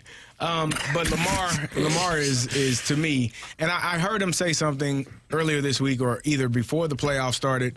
You know, they were asking him about why does he change in the playoffs? Why? And he said he speeds up. He's just so excited to be out there. I think you're seeing a version of him that understands, I just got to play football. It doesn't matter. I don't have to do anything extra, and I got a guy behind me and around me that can do the things that other people were unable to do. So for me, it's the Baltimore Ravens. I told you all I got them going to the Super Bowl because I think that they are the better team. I think they're going to go into Buffalo, take care of that business. They've already played them once, and Baltimore beat up on them in Baltimore. So I think it's going to be somewhat of the same results this weekend. Carey, why you disagree? When did you become a Ravens fan? I thought that you and I had a pretty clear agreement last year. We're already brothers. But I felt like we were Patrick Mahomes, same team brothers, right? Like when you and I were touting the Ravens, Jamie, you were touting the Ravens too. Yep. We're all touting the Ravens last year. Lamar, this is his year. And then Mahomes went into Baltimore and did what he did. Well, so here's you and I had an agreement. Like, we're never going against Patrick Mahomes again. I've stuck to that. You guys tried to implement the Tom Brady rule. Yeah. Here's the problem. Like, what happened? All of a sudden, I was driving, Jamie, and I looked over, and the door was open. Carey wasn't there. No, he was rolling off into the... He was rolling off. And then I stopped the car. I go, Carey, you all right? What's going on? He's like, I'm good. Grabs a ride with another car. And left you there. Yeah. Going the other way. Yeah. So, I don't feel like the Chiefs won that game last year. I feel like the Ravens lost it. Do you disagree? I mean, if you run the ball 12 times... If you only run the ball 12 times, which I believe, and Lamar was the leading rusher. Oh, he's a good runner. Yeah, he is. He shouldn't have been running the ball more than the running backs. I think it was only 12 times, 12 to 15 times. Who was running backs for last year? That was a problem. Gus Edwards. They had a whole bunch and of Gus Edwards. And, but they had three guys, but only one of them was any good. No, everybody else was hurt. Healthy. Yeah, the other guys were hurt. You're right. Everybody else was hurt. So, for me, I think this is a different version of the Baltimore Ravens. Have they had some terrible losses this year? Yeah, they had a couple. They lost to their Raiders, which was a head scratcher. Like, how the heck do you do that? Famous Jameis got him. He did. I don't know how that happened either. A lot of drops. Yeah, well, you know. Including one by Kyle Hamilton. And they lost to the Steelers. That was really. That game was over. That was the main drop. Got hit in the chest with it. They think they dropped like 4 interceptions that game. Oh, yeah. And then he threw the damn touchdown the very next play. Yeah, it was terrible. But, yeah, I think they corrected things on defense because they were stinking on defense earlier in the season. They've corrected those things. And so, for me, I just think they're a better team, and I think they are the team that I would say is going to win this weekend. We got a really good text here, by the way, to the Air Comfort Service text line. And this is what I've been wondering pretty much all season, Anthony. And you and I have talked about it privately, away from Carey, of course. Yeah. But 314 wants to know, how is an ex-Steelers player so in love with the Ravens? Right. So here's the thing. Let's be honest. I don't love Steelers just came on the TV screen too, so it was like the Steelers are in the background here for us. It's a perfect setting for you to complain. Yeah. I've said this time and time again. I do not cheer for the Ravens, but I do cheer for Lamar Jackson.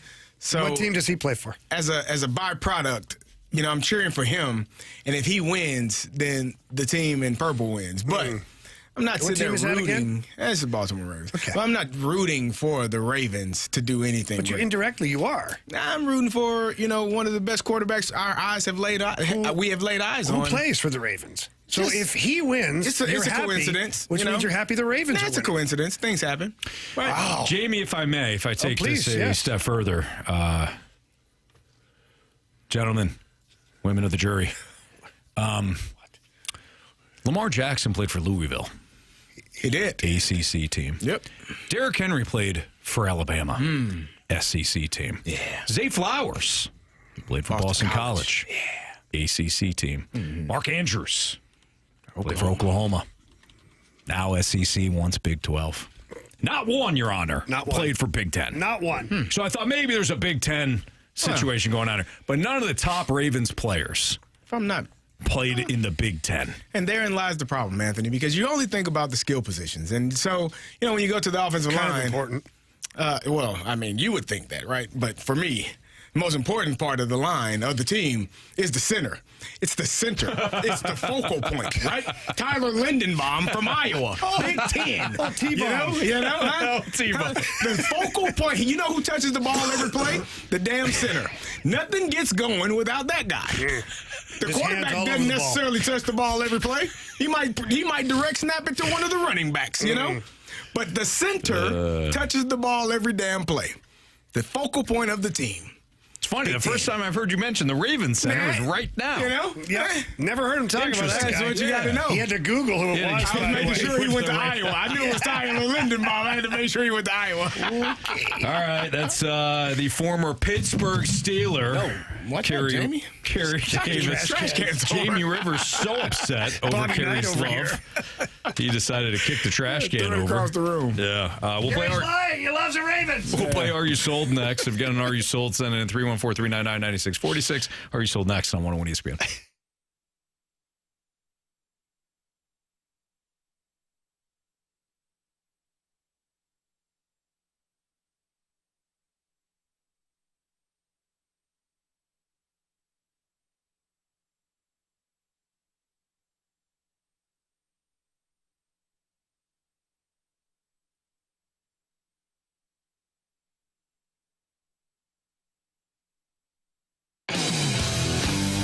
If you're looking to accessorize your vehicle, please head over to Pure Performance. As you know, they are your one-stop shop for all aftermarket modifications. They have a 25,000 square foot facility. It is just filled with all kinds of amazing items for your vehicle, whether it's under the hood or whether it's light kits, leveling kits, running boards, oversized tires. They've got everything for you for every single vehicle as well. You don't just have to have a Jeep or a Bronco. Pickup trucks, minivans, SUVs, cars, you name it, they've got you covered. And right now with the weather the way it is, check your tires, please. Make sure you have safe tires on your vehicle. If you have any doubt at all, drive by Pure Performance, have them take a look because they stock every single tire available out there, and they want to make sure that you are driving around safe. When you get over there to Pure Performance, please ask for Shelby or Caleb. Tell them Jamie Rivers sent you in. They're going to help you out big time. The technicians are awesome. You absolutely love all of your experience with Pure Performance. So please stop by the shop, check out everything, or if not, stop by the website. That's pureperformance.com. That's pure, P-U-R, performance.com.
101 ESPN Sports Center.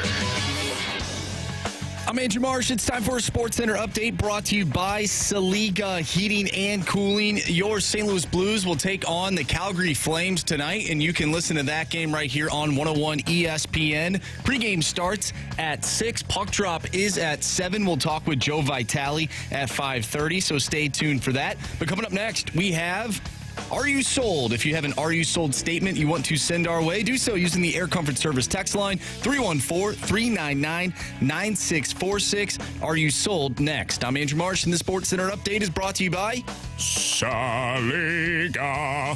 Heating and Cooling, an independent American Standard heating and air conditioning dealer.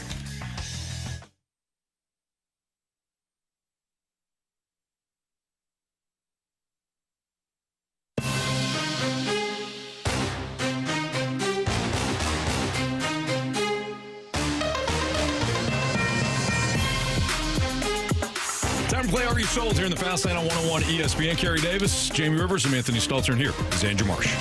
All right, we hate to put the salt in the wound, but from the 636, are you sold that the Riz Show will never win a challenge again, and they deserve it for being sore losers every time, especially when they claim the loss because of a freak injury like a broken ankle due to a knocker ball? Well, we That came one back and was beat them the again worst. this year at that event, so... Yeah, we They've had a bad couple of years here. It's like 3 years in a row they haven't won anything. Yeah, I will say this, man. They tried. They impressed me. Oh, they're they awesome. impressed me. They're awesome. I mean, we had them dead to rights, and they came roaring back. I never thought, ever, it would have been as close as we're still talking about like week 17, week 18, us needing one more win. Yeah. So credit to them.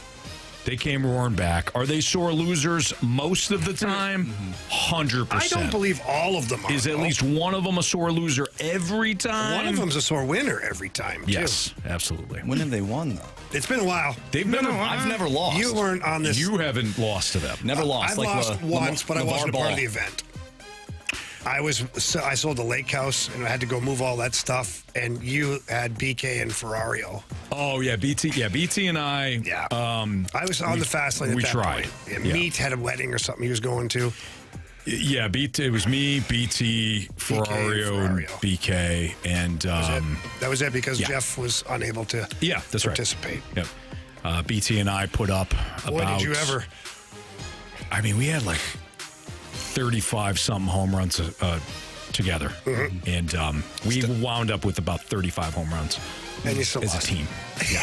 Wow. But that was the last time you lost, Anthony. That was it. That was it. We lost to the Pick'em Challenge. Oh, we did, yeah. But that was the same year, wasn't it? Yeah. We had a bad year. We had a bad year. Bad start. Bad start, bad year. We haven't looked back, though. Nah. No. Well, I don't plan on losing anytime soon. No. Yeah. What's the next event? Well, I imagine it's the Home Run Derby. Home Run Derby. Yeah. It's only going to get better from here. We should do one. I thought this would be fun. It's almost like the Home Run Derby, but you could have like at Top Golf, but it'd be like, total yardage that your team hits off the tee, like driving the golf ball. And if, let's say I hit one 250 and you hit one 200, like it's the total yardage of your team. You get like 5 shots at it or something. Yeah. Hey, we'll do anything. Be kind of fun. I mean, it's just like the home. Home Run Derby. Everybody's swinging for the fences. Same thing. Same concept. Let's do both. Yeah. Let's have a challenge every month against those Good. fools. Every month. Every month. Okay. I do think we have a trivia contest coming up soon, don't we? Do we? Do we? I think.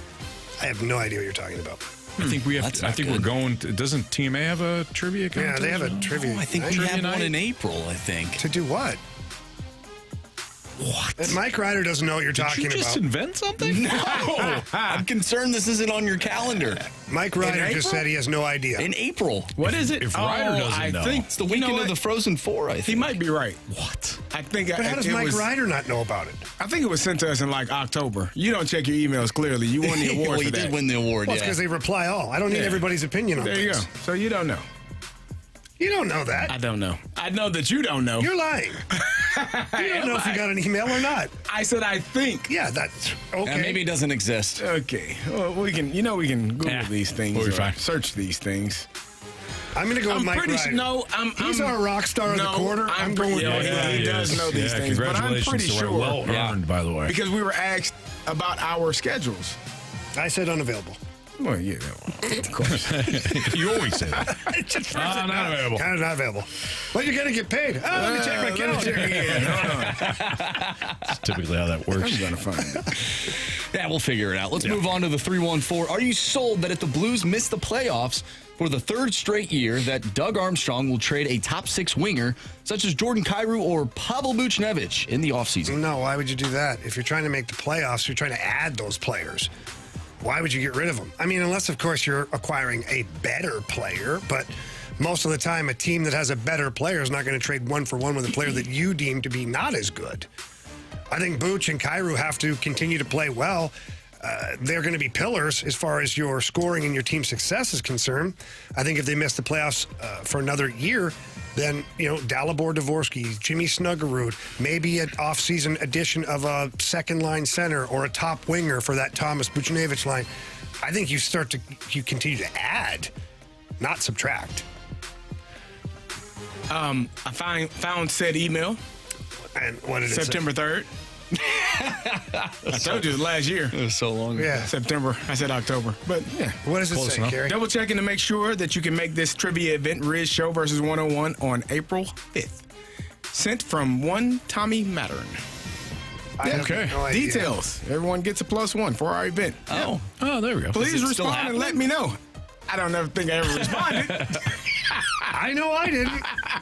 Well, I guess it's not happening anymore. Oh, I'm sure it is. Yeah. I think Tommy just made it up. He's going to have a party at his house. He sent the email Tuesday, September 23rd at 9:26. Yeah, okay. I'm going to respond now. You should say, I'll be there. I think I'm okay. The 636 says, you guys are fussy at each other today. That's just Marsh. Marsh is angry. Marshy started off with bad energy today. He did. It actually started yesterday. It actually started yesterday. Yeah. Came in and was like, you know what? It's ridiculous. Marsh wasn't having Well, I could see the future. Yeah, Marsh was preparing to be kind of unsatisfied. Yeah. Yeah. Yeah. Sorry. Oof. Sorry about that, Marshy. Yeah. You can prepare to be unsatisfied. That's it's tough. Yeah. I'm sorry that I'm disappointed that my favorite football team lost. Marshy, did you honestly think that they were going to win, though? No. Like in There had to be There's a little bit of me that I thought maybe Sam Darnold could not look like he did last night and look like the other games that he played throughout the regular season. But you know, like the one that's before? wishful thinking. No, not like that He one. looked like that. He some would say worse. He was terrible. What? Uh-oh. Go ahead. Found the email. Did you respond? Yeah. Did you? Yeah. I said that night shouldn't be a problem for me. I'm pretty sure. Oh, no. I got to check this now. I might have responded. Who knows? Yeah. Marsh, good memory. How job. do you do this Yep. stuff? Good memory on that. All right. Champ Bash, vacation. Did we even do Are You Sold? Yeah, we did like one. Okay. You want to do one more? Do you want to do one more? Yeah, here we're we go. supposed to be doing Are You Sold. From the 618, are you sold that Mike McCarthy is Chicago's #1 pick for the new head coaching job? No? I'm not sold. Ben Johnson? Guys, I don't have the email. What's the date of that Hold email? on. Here's another email from Patrick. Hey, just wanted to say thank you all for agreeing to participate in this event. Patrick.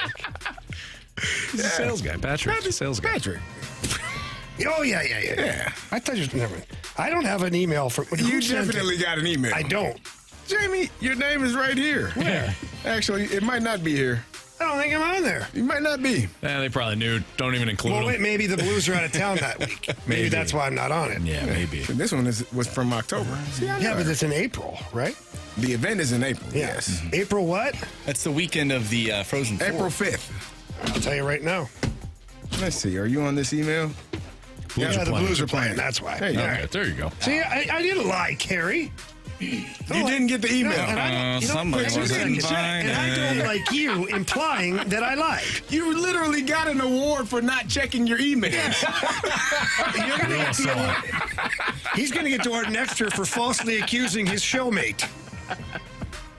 It is a category. Well, if it is, I we're put going to myself add it, in there. okay? Yeah. First teammate to throw you under the bus. This year, the award goes to Carey Davis. Mm-hmm. Yeah. I expect more out of you. Congratulations, Carey. Thank you. You're welcome. All right. That's Are You Sold, kind of. We spent the whole segment trying to find an email. It's a good thing because I totally forgot. I said, what were we doing? Nobody knows. Where are we? Oh, my God. All right, Jamie's keys to the victory tonight for the Blues, and we'll light the lamp next in the Fast Lane on 101 ESPN. But before we do, we have your shot to score a pair of lawn tickets to see Chris Stapleton on Friday, July 11th at Hollywood Casino Amphitheater. Tickets for Chris Stapleton go on sale this Friday at 10 a.m., but you can text in to win free tickets now at 314-399-9646. That's Sierra Comfort Service text line. You can find all the ticket details and a bonus chance to register to win tickets at 101ESPN.com or on your 101 mobile app. So Chris Stapleton does the Monday Night Football theme music now ahead of every Monday Night Football game. There's also another famous artist that does his thing during the Monday Night Football theme song. Who is it? Which artist is it? Text in now to win those free tickets to see Chris Stapleton July 11th. Again, 314-399-9646. Jamie's keys to the game. Light the lamp next on 101 ESPN.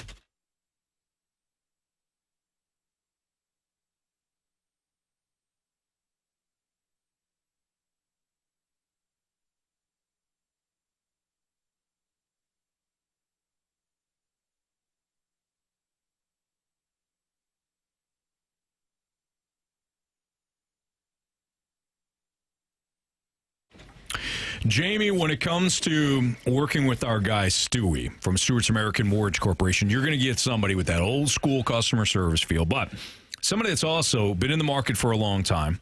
He loves helping St. Louis customers and one-on-one ESPN listeners find their dream home, be able to pay for it, and save money all at the same time. We've seen it. Yeah, he does an incredible job of making sure that you're making the right decisions.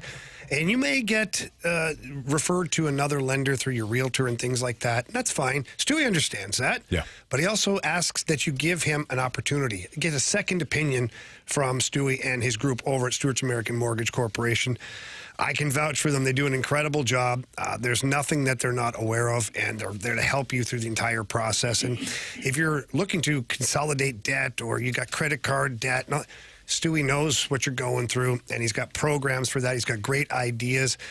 He really should be your first call at all times. He's always mine, that's for sure, and he always answers or gets back to me as fast as he possibly can. And I'm going to give out his personal cell phone number. That number, 314-324-4440. Again, that number, 314-324-4440. Call him, text him any time of day. He's our guy. Needs to be your guy. But if you can't remember that number, Anthony, what can our listeners do? You can always Google the Mega Loan. NMLS number 226715.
Hey, this is Tim McKernan for Universal Windows Direct. Let's start 2025 fresh with a warmer, cozier, and more energy-efficient home. If you're feeling drafts or seeing those energy bills climb, it's time to replace your windows. Right now, Universal Windows Direct has an incredible offer. Buy 2 windows, get 2 free. That's right, no limits. Plus, enjoy 36 months of no-interest financing. Already have a quote? Bring it in. Universal Windows Direct will beat it. Don't wait. Call Universal Windows Direct at 314-334-2522 or visit universalwindowsdirect.com. You'll be saying, I love my windows.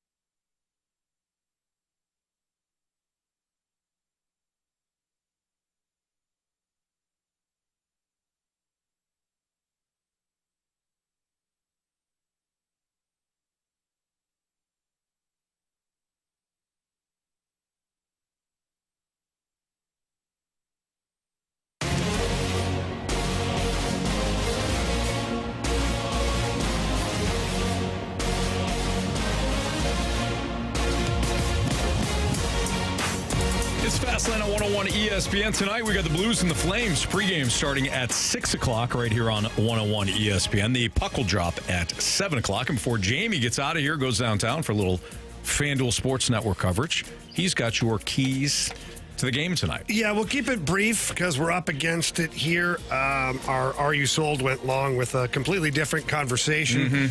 But for the Blues, you got to have a good start. Again, you just have to. It's home ice. We talked about it earlier in one of our segments. Just you got to start playing way better at home and dominating people. A good start is a key to that. Details are going to matter tonight. You know, Coach Montgomery talks about game managements more so than anything. That's me. All that is recognizing the play that is there to be had and doing that rather than trying to go outside the box and doing something that's maybe higher risk and low success rate. And that helps the other team, not your team. Calgary Flames are going to test you physically tonight. They are. They get to the front of the net very well. They're one of the best teams in the NHL at it. And they defend the front of the net very well. So net front battles are going to be the key. The Blues have to win that net front battle. And they got to get inside tonight. Get inside the dots. You weren't able to do it against Columbus the last game until the very end of the game. Got to get inside and dominate the middle of the ice tonight. There you go. Well, let's light the lamp here on 101 ESPN. And a couple of guys can really shoot the puck. Shoot! I must confess you scored first. Well, who was the first person? Breakaway! Shoots! Score! We got hockey to learn. Not that it matters because Carey is essentially won. There's no chance he'll blow this lead. I know what you're doing, Anthony, and it ain't going to work. Congrats, Carey. It's been a hell of a run for you. Who do you think isn't going to score tonight? Nathan Walker. I'm not helping you again. Good try. He's not going to score. You didn't ask me that. Who's playing that you think isn't going to score tonight? Bennington. I should go with Bennington. How mad you Can would you be? imagine he scored a goalie goal? So mad. Hey, let's put it on the board right now. If there's a goalie goal, it's worth 20 points. Oh, he would be Easily. so mad. There we go. Yeah. Oh. So you can, Carey. And Binner's a guy that could do it. He could do it. You know what? How many are there per year? Oh, you're One? lucky if you're lucky. You're lucky if you get one. You already had one this year. One earlier. It was against you, of course. Nobody. All right, Marsh, what's the latest standings? So Not Carey that has they matter. 15 points. He gained 2 extra points against the game against the Ducks because Dylan Holloway scored. I have 12 points. Jamie is 7. And Anthony, you actually got 1 point thanks to Jordan Kyrou. So you got 5 That boy, now. Ruzi. God. I'm torn here, man. I got 2 guys in mind, and I'm torn in which one I want to take. Who are you taking there? I'm going to take Jake Neighbors. Jake the Snake Neighbors? Jake the Snake Neighbors. I'm disgusted with you. Yeah, I know you are. Thoroughly disgusted. I can't go yet. Oh, okay. Is that who you wanted? Yeah. Well, sorry. Screw you, Did you Carey. feel that way? You've had a bad attitude all day. And you know what? I'm done with this crap. I'm leaving after this segment. Because Thanks a lot, Carey. I think he was leaving anyway. Yeah, I think so too. Marshy? Give me Texier. think Texier is going to put one in the... For 3 points? Yeah. He has a three-pointer. Okay. Put one in the back of the net tonight. Yep. Interesting. I am going to go off the board a little bit here. Dylan Holloway, please. Oh, that's what that was my other choice. It was either him or Holloway. Oh, Rusi, go your guy. You know what? To hell with you. Give me Jordan Cairo. There you go. You're going to keep inching. Just tap it in. Just tap it in. At this point, I just don't want to finish last. So if we can get just... Sure, yeah. Oh, it's great. Get ahead of Jamie. It's a great attitude, Anthony. It is. Well, if you ain't first, you're last. That's right. So, you know. So I want to say that, Ricky. Tonight, again, Blues Flames pregame, 6 o'clock. Puck will drop at 7 o'clock. You can listen to all of the coverage right here on 101 ESPN and also the Blues Radio Network. A little bit later on in the show, we'll hear from Joe Vitale, who will join us, talk a little Blues and Flames, and we'll catch up with Joe, and then he'll be on the pregame show along with Alex Ferrario, Chris Kerber. So whole night of Blues coverage right here on 101 ESPN as they take on the Calgary Flames. Jamie, be good, man. We'll see you tomorrow. You got it. We see you tomorrow, right? See you guys. Yeah. Okay. Yeah. I mean, they're full show tomorrow. Blues are home for a while, so. Well, until Friday. Tomorrow? Tomorrow's not Friday. Tomorrow's not Friday. What the hell am I thinking? I don't know. I'm super concerned about you right now. He looked at He you. looked at me with a like straight I was face. crazy. Tomorrow. It's like tomorrow. I'm like, no. It's Wednesday. Friday is Not even close. No. Today's Not even close. It's Tuesday today. And you don't even have the holidays to blame. No. Yeah. Nothing. No. This is the first week I knew what day it was when I came in. In like been a 3 while. weeks. It's been a while. All right, Gauntlet next on 101 ESPN.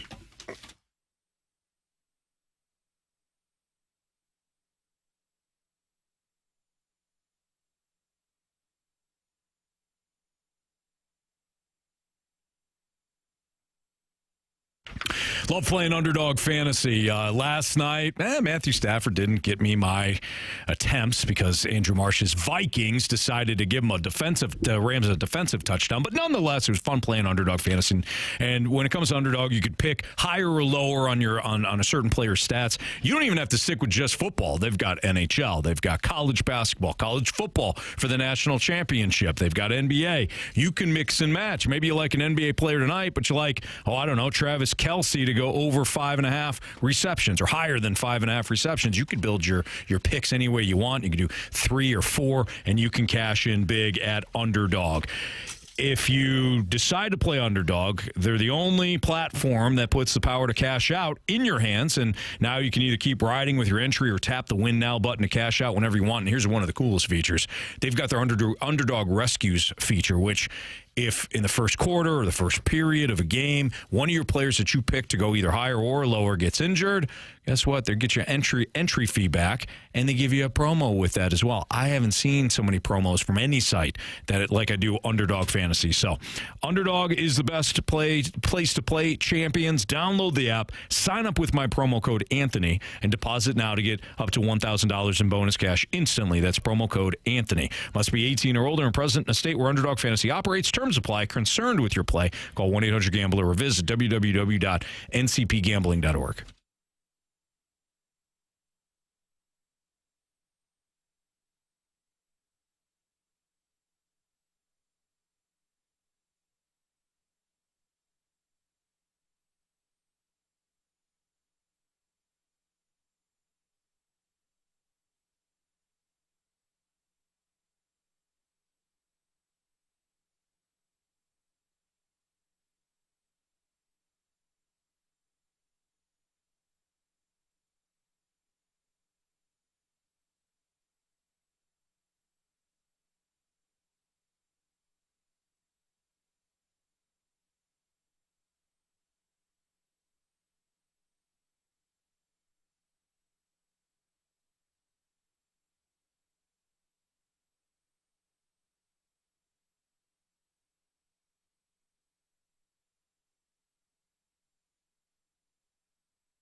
warriors. 4 categories, 1 challenger.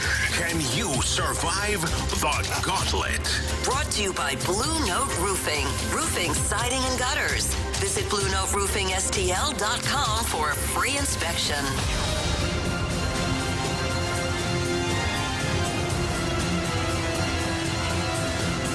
It's Fastlane on 101 ESPN. Carey Davis, Anthony Stalter, Andrew Marsh. Jamie's heading downtown for the Blues game tonight. And we have Tiger on the line to play the Gauntlet. What's up, Tiger? How you doing, guys? Doing great. Appreciate you playing. Would you like to take on Carey Davis, Andrew Marsh, or me today in the Gauntlet? Well, you exhibited a moment of mental fog, which I almost picked you, but with Marsh, he's in a funk all day. I'm going to take Marsh. I don't blame you. Yeah, I thought tomorrow was Friday, which that's a bad place to be when it's only Tuesday. How did you do that? I don't know. I don't even know how I got there. I thought about it in the break, too. I'm like, how did I get to Friday? Did you think last night was Thursday night football? Maybe. That actually would make that would make today Friday. That would make today Friday. Yeah. Oh, wait. I was singing that. Maction. You know what I was singing earlier? Rebecca Black. Friday. It's Friday. Yeah. Friday. You started singing that song. Yeah. Anyways, Andrew Marsh is probably a good choice as Viking. Well, he's either a great choice or a bad choice because he might be hopping mad. So we'll find out here. Wow. But Tiger, go ahead and tell Marsh to spin that wheel. Marsh, spin that wheel. All right, Marsh is going to get out of here as well. Tiger, what are you hoping for? Anything else? I random. Oh, okay. All right. Random. Now, the wheel knows. I know. I shouldn't have said it. Well, but the wheel also knows if you're not telling the truth.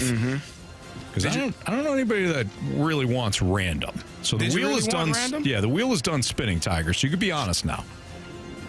Random. I'm all about random. Oh, I tossed the paper to Anthony and he dropped it. Well, Carey, I tossed it Carey, poorly. take over. Kind of looked like a pass last night from one of the quarterbacks. Bad toss by me. The category you have today Matthew is Stafford when he threw the one to that's pretty much what that. But you were in the vicinity, so it's not intentional grounding or a fumble. Yeah. The category you have today is football. All right. Yeah. All right, so you're going to get 4 football-related questions. Each question is worth 2 points unless you ask for the options. If you ask for the options, those questions become worth 1 point. Tiger, are you ready? Yes, I am. Thank you. Okay, question number 1. Last time Notre Dame was in the college football championship game, they were blown out by Alabama. Who is Notre Dame's quarterback in that game? Options, please. I don't blame you. I couldn't. CD, I covered up the answers to see if I can do. All right, here we go. Here's your options: Everett Golson, Deshaun Kaiser, or Dane Chris. Let's go with Kaiser. Final answer? Final answer. Yeah. Question number 2. Eddie Lacy was Alabama's running back in that championship game. Which NFL team drafted Lacy in the second round of the 2013 draft? Options, please. Is it the Cleveland Browns, the Indianapolis Colts, or the Green Bay Packers? I was thinking Browns, so let's go Browns. Final answer. All right. Question number 3, Tiger. Former Battlehawk A.J. McCarron was the quarterback for Alabama in that BCS championship game. How many different NFL teams did McCarron play for? Let's shoot with 3. Final answer. Question number 4. Final question. McCarron's lone NFL playoff start was with the Bengals following the 2015 regular season. He lost to this team, which capitalized off a late unnecessary roughness penalty that resulted in the game-winning field goal with 18 seconds left. So which team beat him? Let's go with options, please. Is it the Houston Texans, the Pittsburgh Steelers, or the New England Patriots? I was leaning with Patriots, so let's go Patriots. Final answer. All right, let's bring back Marsh from the Cone of Silence. Tiger, how you feeling? Well, we'll see. I'm not. I'm hoping Marsh is as off as I am. Okay, well, we'll see here. See what you got. Marsh actually is wearing he's wearing a brown Cardinals jersey, or not jersey, but shirt. brown Never seen Cardinals that. shirt. I've never It's seen kind that of cool. It matches my shoes. Oh, yeah. Marsh See what you is did there. The old Timberlands. Styling and profiling. Yeah, no doubt, yeah. Marsh, today your category is football. Oh, great. Football is your category. Yeah, you were hoping to forget about football for a while, and the wheel said, you know what, let's go. Well, on my way out of the cone of silence and into the studio, Mike Ryder said, go get him, Tiger. Like if I was Spider-Man and he was Mary Jane Watson. Except for I don't think he knew that I was facing off against Tiger. Yeah. That's tough. That's tough. That's a bad omen. Yeah. Carey? Hey, pack a lunch. All right, question one. Marsh, last time Notre Dame was in the college football championship game, they were blown out by Alabama. Mm-hmm. Who was Notre Dame's quarterback in that game? Oh, man. I'm going to have to use the options on that one. Everett Golson, Deshaun Kaiser, or Dane Christ? Who's the first one? Everett Golson, Deshaun Kaiser, Dane Christ. I think it was Dane Christ. Final answer. Okay. Question number 2. Eddie Lacy was Alabama's running back in that championship game. Which NFL team drafted Lacy in the second round of the 2013 NFL Draft? I'm going to go with the Green Bay Packers. Final answer. Former Battlehawk A.J. McCarron was the quarterback for Alabama in that previous championship game that we were discussing. How many different NFL teams did McCarron play for? I feel like we had this question. All right, so we played for the Bengals. I feel like it was like 4. Let's use the options. 2, 3, or 4? I'm going to say 4. Final answer. Final question. McCarron's lone NFL playoff start was with the Bengals. Following the 2015 regular season. He lost to this team, which capitalized off a late unnecessary roughness penalty that resulted in the game-winning field goal with 18 seconds left. Yeah, it was the Steelers. That was the Vontez Burfict game when he knocked Antonio Brown out, and we know how that turned out. So, Steelers, final answer. Let's go over these. Question 1. Last time Notre Dame was in the college football championship game, they were blown out by Alabama. Who was Notre Dame's quarterback in that game? Andrew Marsh took the options. You said Dane Christ. Tiger, you also took the options, and you went with Deshaun Kaiser. Correct answer is... Yeah, Everett Golson. Everett Golson was the answer to that one. I would have racked my brain for I'd probably went with Kaiser. Monte Teo was there. Mm-hmm. Oh, that was that Brian Kelly was the head coach. I couldn't tell you that Golson was the end. Got to have a quarterback to win, right? Yeah. All right. Never heard of that guy. So 0-0. Eddie Lacy was Alabama's running back in the championship game. Which NFL team drafted Lacy in the second round of the 2013 draft? Tiger, you took the options. You went with the Browns. Marsh, without the options, you said the Green Bay Packers. Of course, he was drafted by the Green Bay Packers. Marsh did not take the options, so he's got a 2-0 lead over Tiger. Former Battlehawk A.J. McCarron was the quarterback for Alabama in that BCS championship game.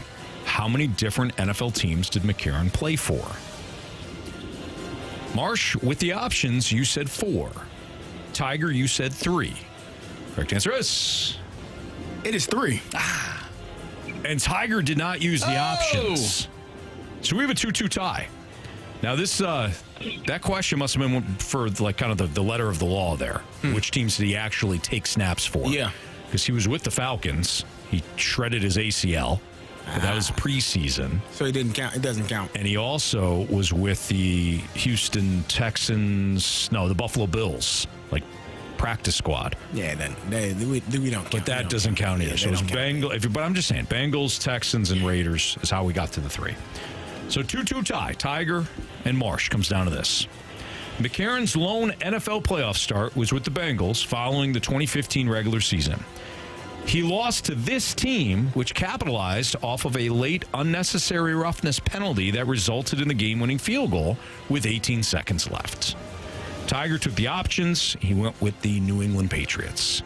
Marsh did not take the options. He went with the Steelers and also noted that that was the Vontaze Burfict hit on Antonio Brown. Correct answer is... Here we go, Steelers. Pittsburgh Steelers. Tiger. You have chosen poorly. You lose. Not today. Sorry, Tiger got you 4-2, but here's the thing about Marsh. He only beats upstanding people. So you must be a good dude.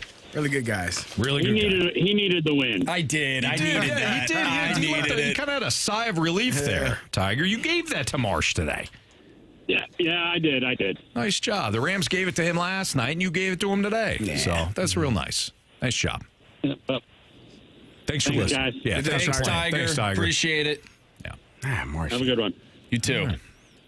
Well, Marsh, you've done it again. Nice job. Yeah, thanks. Beating up all the good guys around St. Louis. Well, I needed one. Every single one of them. Yeah, you did. I needed one. You know what you're not going to do? Sit over there. Or get the cul-de-sac. That's Two true. things. Man, that's huge. Yeah. That's really big. Did you start to set in yet? Like, man, No, it last feels night good. sucked. But well, like I hadn't got a haircut yet, just because, I just didn't know, right? I didn't want to spend money if it was going to be coming off anyways. So now that I don't have to get the cul-de-sac, I might grow the mullet out again just because I can, That's right, yeah. Might just do it. It's like you're a new person. I feel great right now. It took him a little while. He's back. coming around. He's back. I'm back. Yep. All right. There was one of our listeners frequents the Snake Pit, sent Marsh an email about how he would fix Major League Baseball. Some pretty good ideas throughout that email. That's next on 101 ESPN.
So, Marsh, you got an email, was it yesterday or maybe the day before, from one of our passionate listeners who frequents the Snake Pit and the Air Comfort Service text line with some ideas of how to fix Major League Baseball. Yes. So you've got the email, and you've read off some of these things, but then what we typically do is, in our pre-show meetings, once we know we have something, we say, save it. And then that way it's an organic reaction on air. So, Marsh, who gave us the email, and why don't you break down what he wrote? Yes, so this is from the Waterboy, in parentheses, the Gridiron Guy's #1 fan. Yes. I appreciate it. And Keep the listening. subject another one dropping soon is MLB playoffs. So we're going to break this down from a fundamental standpoint. Let's start off with this. So first off, the Waterboy would shorten spring training and start the regular season in mid-March so players could train throughout the offseason, show up in Florida and Arizona much earlier than they do, and the facilities can accommodate these teams for all the year round, and the players are ready to play. I know people will say, what about the pitchers?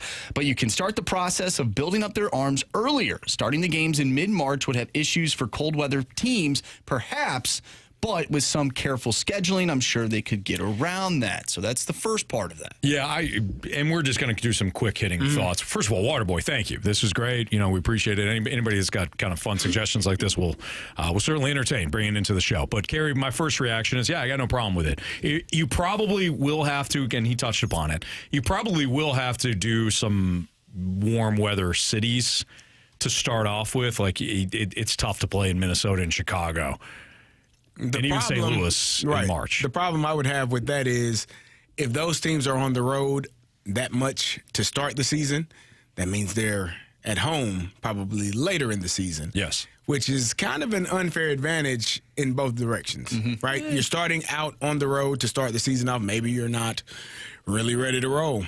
And then you're starting, and then you're ending at home, where some of those teams in cold weather cities now have to travel to you in hot weather when your team is, and you got to be on the road a lot. I think it's an unfair advantage in both ways. All right.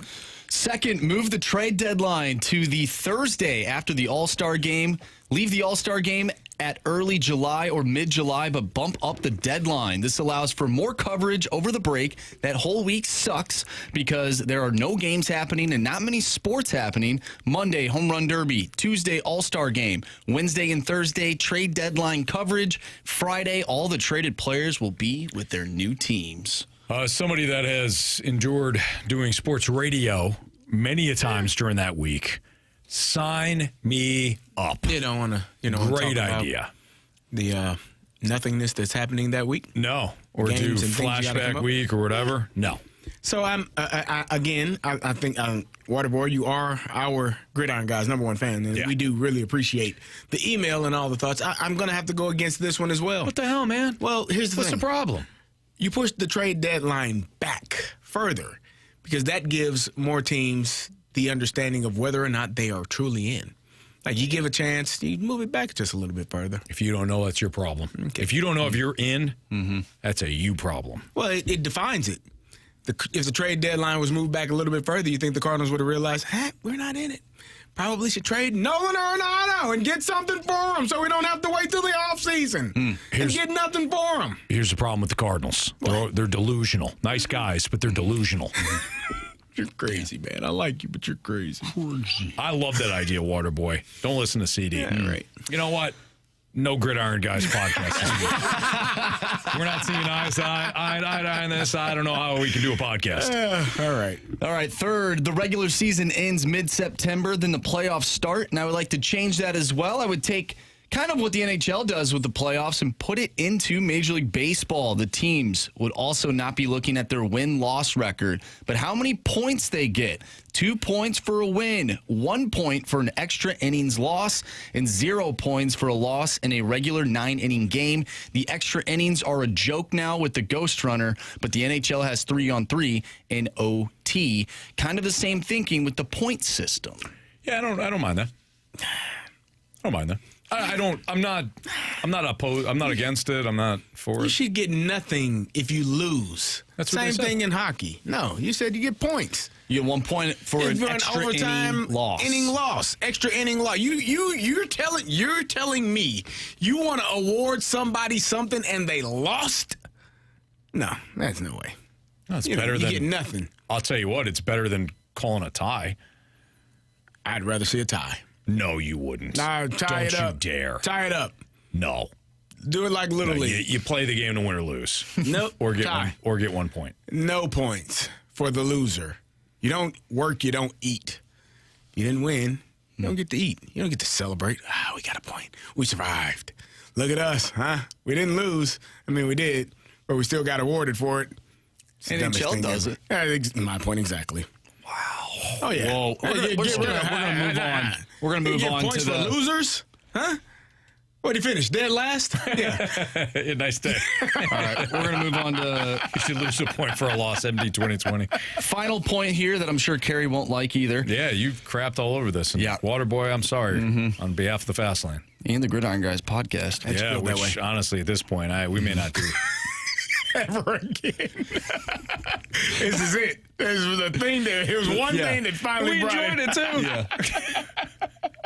All right, so the playoffs would have 8 teams from each league make the playoffs. This makes teams fight more to get those last spots. Each division's top 2 teams will make the playoffs, and then each league will have 2 wild card spots. A wild card will be the top 2 teams left based on their points.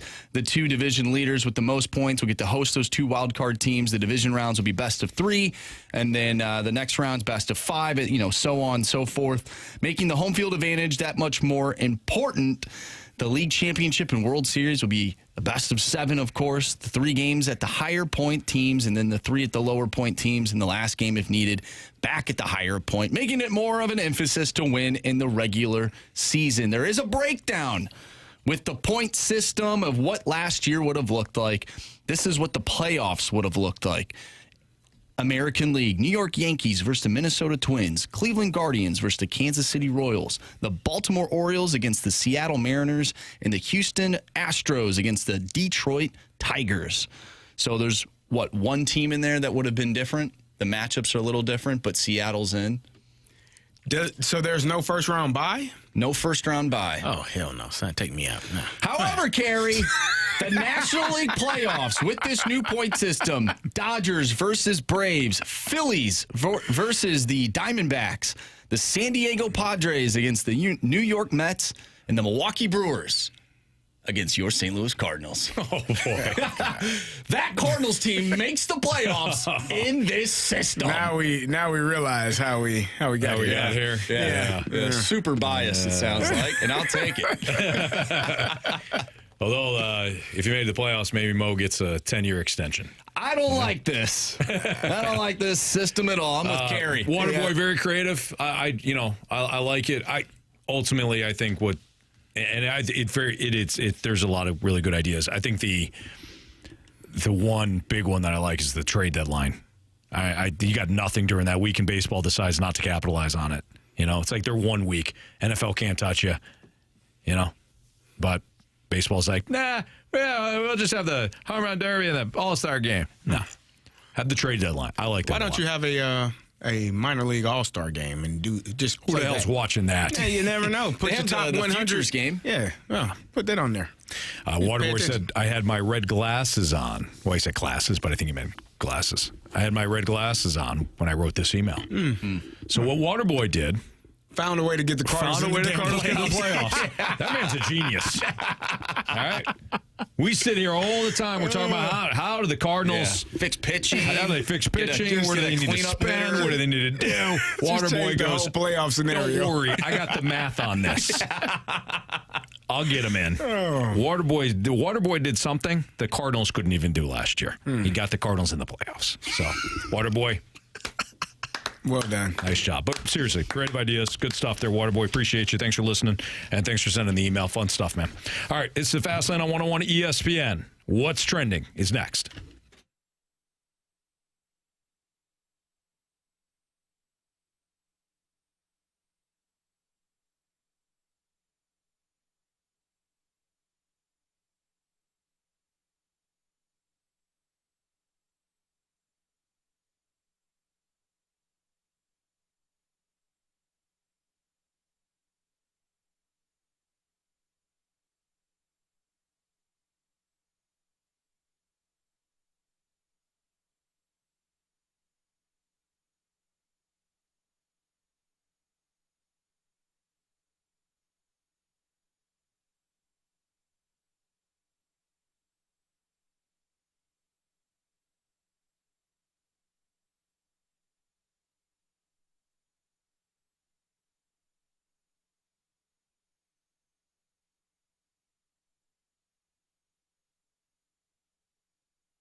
101 ESPN Sports Center. I'm Andrew Marsh. It's time for a Sports Center update driven by Johnny Londoff Chevrolet and Johnny Londoff Autoplex. The Blues take on the Calgary Flames tonight, and you can listen to that game right here on 101 ESPN. Pregame starts at 6 o'clock. Puck drop is at 7. We'll talk with Joe Vitale at 5:30, so stay tuned for that one. The Rams defeated the Vikings last night in the final wild card round of the NFL playoffs. Final score 27-9. And if you've missed anything from today's show, including my sad self in the first segment of today, make sure you go to 101ESPN.com or check out the free Dobbs Tire and Auto Center's 101 ESPN mobile app. Just head to the podcast page, and you'll find all of our interviews and full shows there. And it's all brought to you by the Schaefer Door Company. We have What's Trending coming up next right here in the Fast Lane. I'm Andrew Marsh, and the Sports Center update is driven by Johnny Londoff Chevrolet and Johnny Londoff Autoplex. See them at londoff.com. Chevy, together we drive. Are you kidding me?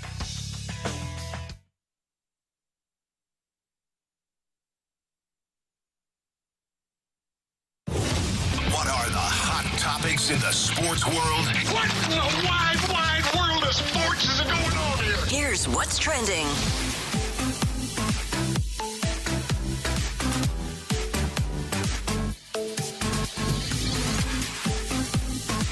Welcome back to the Fast Lane here on 101 ESPN with Anthony Stalter and Carey Davis. I'm Andrew Marsh, and it's time for What's Trending.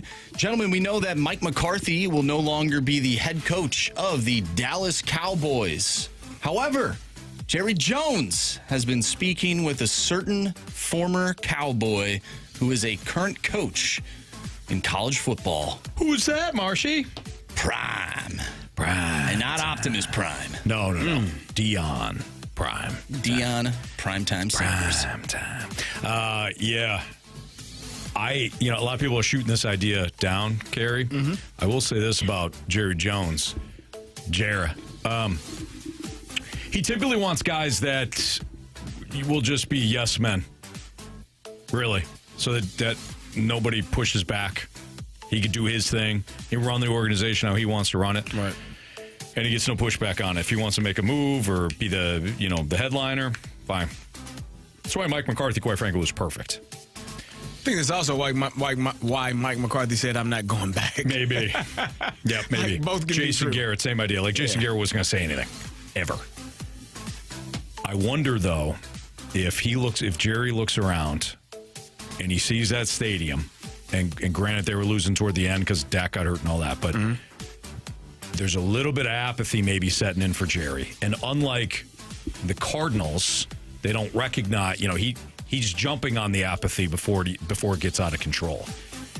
I don't know. I have no idea if Deion Sanders should be a good NFL coach or not. That we can debate that. But would Deion generate interest among the Cowboy fan base? 100%. Would he sell some tickets? 100%. So I wonder if Jerry at this point might pivot, and instead of lining up another yes man, he winds up going with Deion Sanders and invokes some excitement around his organization. I don't know. I don't know. I mean, I was listening to Troy Aikman speak about it earlier, and he essentially said that it's not a coveted job as it once was. It's a high-profile job, but is it coveted by coaches that know what they're doing, that are confident in their own skin? And he brought up Dan Campbell. Would Dan Campbell be able to be Dan Campbell if he coached for the Dallas Cowboys? Probably not. So when you have strong personalities and you want those people, the owner is the strongest personality in the room.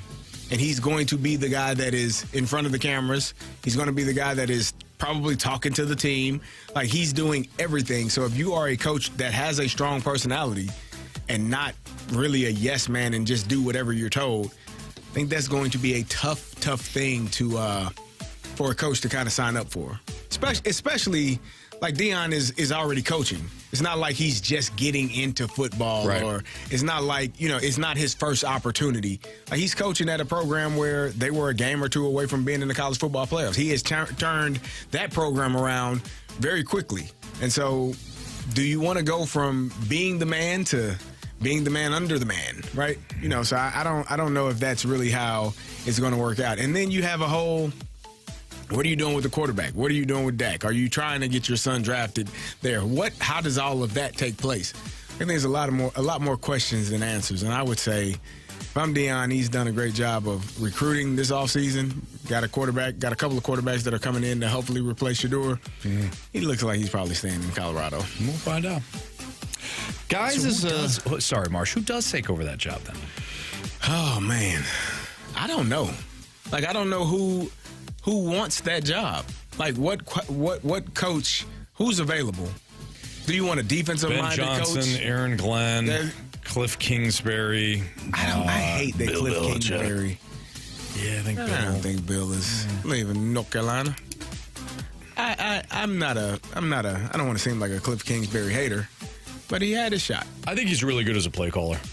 Yeah. I think there's just some guys, we've had this conversation, just stick it as a play caller. Yeah, Spags is a great defensive coordinator. Yeah, why wouldn't Spags get another shot before some of these other guys?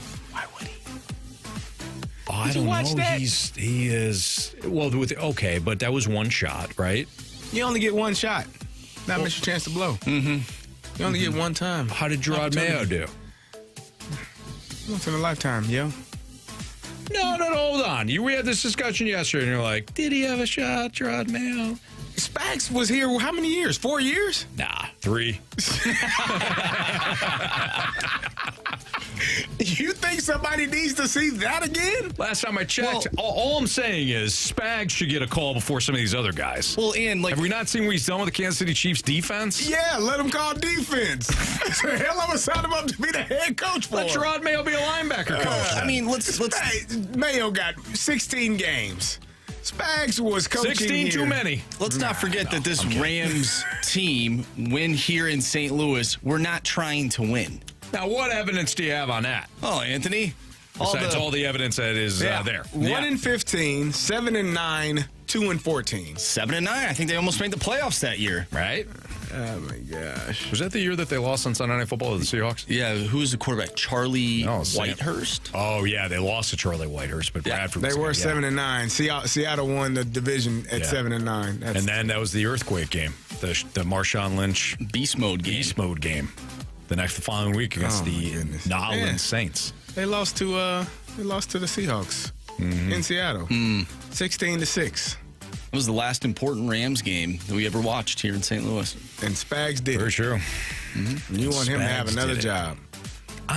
What I'm saying is he should get a call over some of these other guys that are being mentioned. He should never get a call.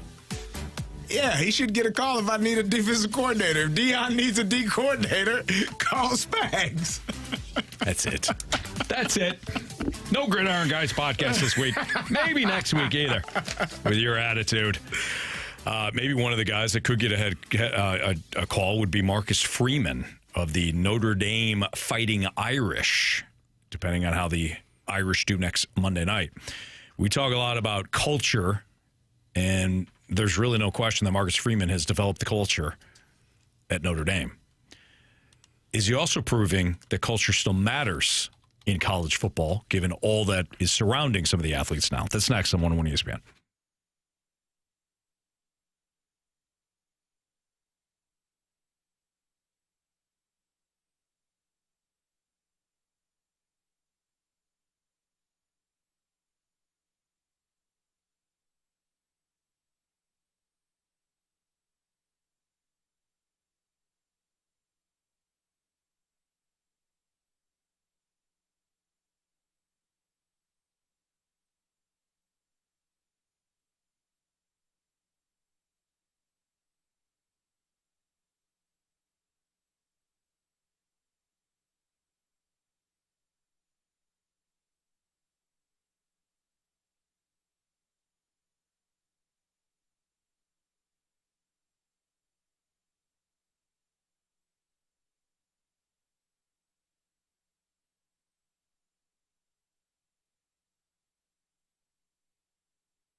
from last night will be the national championship game between Notre Dame and Ohio State. Ryan Day on one side and Marcus Freeman on the other. And Marcus Freeman began his Notre Dame career, his coaching career, by losing to Marshall at home. And he, of course, was replacing Brian Kelly. Brian Kelly decided to go to LSU. Notre Dame's got its challenges and its hurdles. Of course, you have a different standard when it comes to academics. They don't just take any kid. I mentioned this last week when Notre Dame knocked off Penn State, Carey, that Notre Dame only has one 5-star recruit. The other teams, by comparison, Ohio State, 15+. Texas, 14 or 15 5-star recruits, depending on what website you use and all that. You get my point, though. Notre Dame doesn't just take anybody. Yeah. And Marcus Freeman was one of those guys that was well-liked, but also viewed as kind of a players-friendly coach. What he has done at Notre Dame to turn them into a legit national championship contender, obviously, I think goes to show you that while we could talk about the transfer portal and NIL and how that impacts college sports, not just football, but any college sport that is dealing with that, culture still matters. And I think what he has done in South Bend to rebuild that culture, Brian Kelly had some pretty good teams as well, but to kind of rebuild that culture there in Notre Dame, get everybody to come to Notre Dame and really stay there and say, hey, once I commit to Notre Dame, I'm going to be there. I'm going to look big picture. I think what he's done is pretty remarkable in the current climate of college athletics. I mean, Notre Dame is one of the, historic programs, the blue bloods of college football, so to speak. And he has done a fantastic job. I'm looking at, his record from the time he's gotten there. The first full season, they lost 4 games. Last year, they lost 3. So far right now, they're at 1. Which could have derailed their entire season. It could have. But that's the one thing that was so shocking to me, how everybody wrote them off based on one loss to NIU earlier this year. Now, the loss was at home. It wasn't a great loss for them. It was a MAC team. I know, Anthony, you push back on that a little bit. Absolutely. Because MACtion is where it's at. Correct. I've heard you say it every Tuesday and Wednesday. But no offense, and I don't mean this to be, please don't take any offense to this. Illinois has not won on a Tuesday or a Wednesday. Yeah, we haven't played either. But nonetheless, we did beat Fire Up Chips. But either way. You did. You did. But to hold it together, to block out the outside noise, to play. I watched that Penn State game that they played last weekend, and Penn State beat them up. And Penn State found a way to keep Notre Dame in the game. And it was the final drive of the first half where they finally put some points on the board, and you saw the energy that they had in the second half. Yeah. And that allowed them to kind of... They came right out in the second half. They came right down the field. They did. It was that final drive of the first half that allowed them to get that momentum going, and the second half started, and they were ready to roll. This is a team and a coach that has done a fantastic job. And you talk about culture, that mindset, that toughness, those things are instilled in you from practices, from meetings, from, not giving up, not giving in, not quitting on your team or on yourself.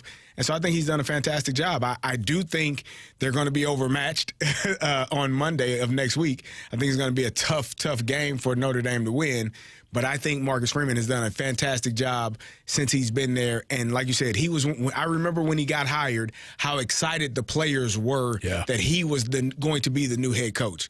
That's very rare where you see an entire locker room jumping up and shouting and just happy for the person that's been there with them to continue to be there with them going forward and be the head coach from that point on. So I'm happy about what he's done. He's done a fantastic job. I think they're going to run into a buzzsaw on Monday night, though. They might. They might. And we can certainly look ahead, to that game throughout the course of the week. But, Carey, I think about, and I realize I've been in sports radio now for quite a while. You played it at the highest level. You played sports at the highest level. I realize that not all sports is kumbaya and the locker room gets together and all that. So I understand that. But the more you hear, they were sharing an anecdote the other night when Washington was playing Tampa Bay about Dan Quinn and how he rebuilt that culture in Washington following just a disastrous ownership there with Daniel Snyder. And the players, even after meetings, they hang around and they'll play games and things like that because he kind of built this family atmosphere.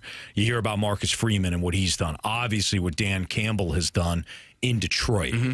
You know, if you're sick and tired of hearing about how a player, decided to decommit to one school to go to another because he was promised X, Y, and Z, there are still programs professionally and collegiately that have men that are building cultures that is more family, commitment, discipline, and these teams are winning. The Commanders won a playoff game with a rookie quarterback the other night on the road. Notre Dame, they may be a bad matchup for Ohio State, or vice versa. Ohio State whips them. But Notre Dame is in a national title game after you just read off what Freeman and Notre Dame has done the last couple of years. Yeah. The Lions are currently favored to win the Super Bowl. Culture matters. Yeah. And those are just three examples. I'm sure there's many others. But to me, Carey, to highlight some of this, when we're always talking about, this guy got a Ferrari to go to this school, or, this player's getting several $1 million to commit to the next school. I don't know. I kind of like hearing it. And I'll probably be rooting for Notre Dame on Monday. You cannot. I do have. I mean, there are a lot of St. Louis kids on that Notre Dame roster. There's 3. That are 4. There's 4? Yeah, they got 4 guys. Gabriel Rubio, who is a defensive lineman. Jeremiah and he's from Love. Lutheran. Yep, he's from Lutheran St. Charles. Jeremiah Love, Christian Gray, and who there's had one the more. game, who got the interception. He went to DeSmet. Yep, there's one more. I can't. Jeremiah Love went to CBC. Jeremiah Love. I'm pretty sure there's one more. I can't remember who it is right at this off the top of my head. But there 3 or 4, and so you do have that connection for the St. Louis guys. Well, Hannibal, Missouri. He's Aeneas Williams. He's not from St. Louis, but 3 guys from St. Louis. So Missouri kid. Missouri kid. But they recruit nationally. Obviously, the Notre Dame is one of those. I've gone to a Notre Dame game at Notre Dame. It's amazing. It's cool. It is. Yeah. And I told you that the gold, how the sun reflects off. It's something that if you were younger and you watched football growing up and you want to play, there's nothing. There's only a few places that can compare to that, I think. And I think Marcus Freeman understands that he's done a great job of continuing to build the legacy of Notre Dame Fighting Irish and continuing to put them in positions to win championships. I think this is going to be – I don't think this is a one-and-done type of thing for him. They're going to go out and continue to recruit at a high level and continue to do a great job. And so very, very happy for him, like I said, because people wrote this team off after, what was that, week 2? Yeah, it was week 2. They were coming off the win against Texas A&M and then lost. And everybody said you're done. Northern Illinois. You're dead to me. You're not going to win a championship. You're not even going to make it to the play. You won't. You don't deserve to even be ranked at this point. Right. And all they've done since then is win every game, which is pretty cool. You know what else is cool here? Real quick, we'll wrap it up. They've got, and I'm sure every roster's like this, but I'll look at other rosters around the nation. They have kids from everywhere. Everywhere. They got kids from Nebraska, Canada. Georgia, Louisiana, Texas, several kids from Michigan. Obviously, the 3 that we mentioned from St. Louis, 4 from Missouri, Tennessee, New Jersey, Iowa. You had mentioned, somebody from Canada? Yeah, a couple kids from Canada. California, Australia. Virginia. Sure, he's man. You got to be recruiting big time. I wonder how many states are represented from. They got a kid from Hawaii. You got a kid from Beijing. Wow. Yeah. They're all over good for them. Yep. So we'll see what they do. Carey doesn't give them a chance on Monday. They gonna we'll see. It's fun while it lasted. Oh wow. Sorry, not sorry. Jeez. All right, Sports Six Pack is next. 314-399-9646 is the Air Comfort Service text line. If you've got a question for us, send it in. Sports Six Pack next on 101 ESPN.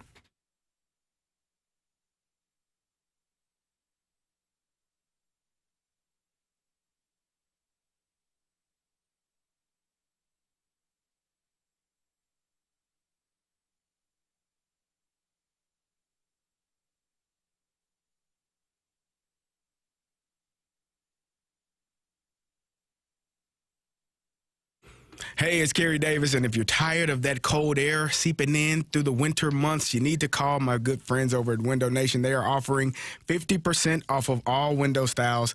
Plus, you pay nothing with no interest for 2 years. That's right. For 2 full years, you will pay nothing. You can get a free, no-obligation quote. You don't have to pay for anything. Have them come in, take a look, and see how they can help keep your house warm, upgrade your windows, and make your home look and feel that much better. All they do is windows. They are experts. Last year alone, they installed over 200,000 windows, 40% more than the average window company. 96% of those windows require no follow-up service. They'll measure your window 3 times to ensure proper fit and make sure everything is correct. All you need to do is reach out to them at 866-90Nation or go online at windownation.com. Again, that's 50% off of all window styles. Pay no interest, nothing for 2 full years. Reach out to them today, 866-90Nation or go online at windownation.com.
It's time for the Fast Lane to answer your sports questions. I want to ask you a bunch of questions, and I want to have them answered immediately. Asking me all these weird questions. Answer the question. Answer the question. Answer me! The Sports Six-Pack is now.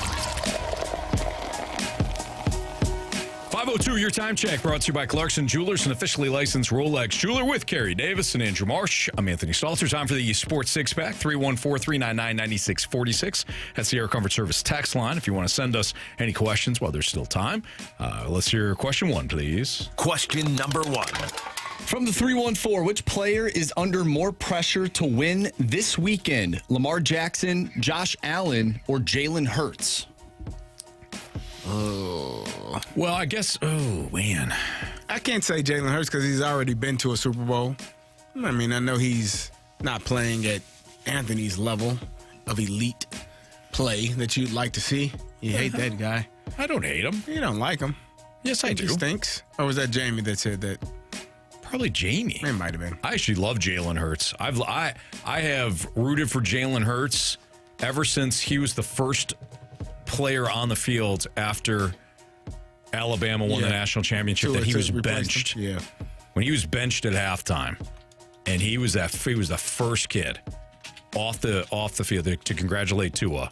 I've always been a Jalen Hurts fan. So you won't see guys like Kirk Cousins do that. You would. Kirk Cousins was cheering on Michael Penix Jr. Kirk Cousins in that documentary, that quarterback documentary, and I told you about this, where he didn't look happy because he wasn't the one that won the game in Buffalo. He played like crap, and he had zero emotion to him because he wasn't the hero. He was bothered about his poor play. You don't show that in front of your teammates. You go home and yell at the kids or something. That's the American way. Don't yell at your kids. Don't take work home, people. No, you're right. Leave it at work. Anyways, Jalen Hurts is the one. He's favored. Question number 2. He's at home. He's favored. Josh, I know he's playing Matthew Stafford and the Rams, but you're a 6-point favorite at home. I think if we're just isolating this weekend, if Josh Allen plays well and loses to Lamar, If Lamar plays well, loses Josh Allen, Jalen Hurts does not play well. He's got Saquon Barkley. They're favored. They're at home. All that. Rams short week. I'll say Jalen Hurts on that. From the 573, what one athlete would you choose to see play the entirety of their career, which was otherwise cut short by injuries, early retirement, etc.? Question was inspired by listening to an Andrew Luck interview talking about life after football. Andrew Luck would be a great option, but to me, there's only one. Barry Sanders. Nope. Yeah. You didn't like that you were okay with him retiring after... I was not. I'm just talking about one. You only get one. That retired early or got injured? Could be retired or injured. There's one to me that just stands out above all right, else. who is it? You know who it is. I don't. If you were to take one athlete that got injured, what sport? One dynamic athlete that got hurt. I got a few basketball players in mind. No, not a basketball. Football player? Yes. There are a few basketball players. Football? Yeah. And he got hurt? Yep. Gale Sayers. No. You didn't watch him play. No. Who? Bo Jackson. Ah, yeah. The answer to this question is Bo Jackson. Yeah. The hip injury. Yes. Took him out. You're talking about one of the most dynamic, thank you, Walrus King, the most dynamic I was thinking athletes ever get hurt. Yeah. The biggest what if. Yeah. I said, played baseball too. Kept playing that. You don't count that? Okay. I don't count it. All right. All right. No, Bo Jackson. I was thinking like Derrick Rose was one that I thought about. Yeah. Thought Grant Hill.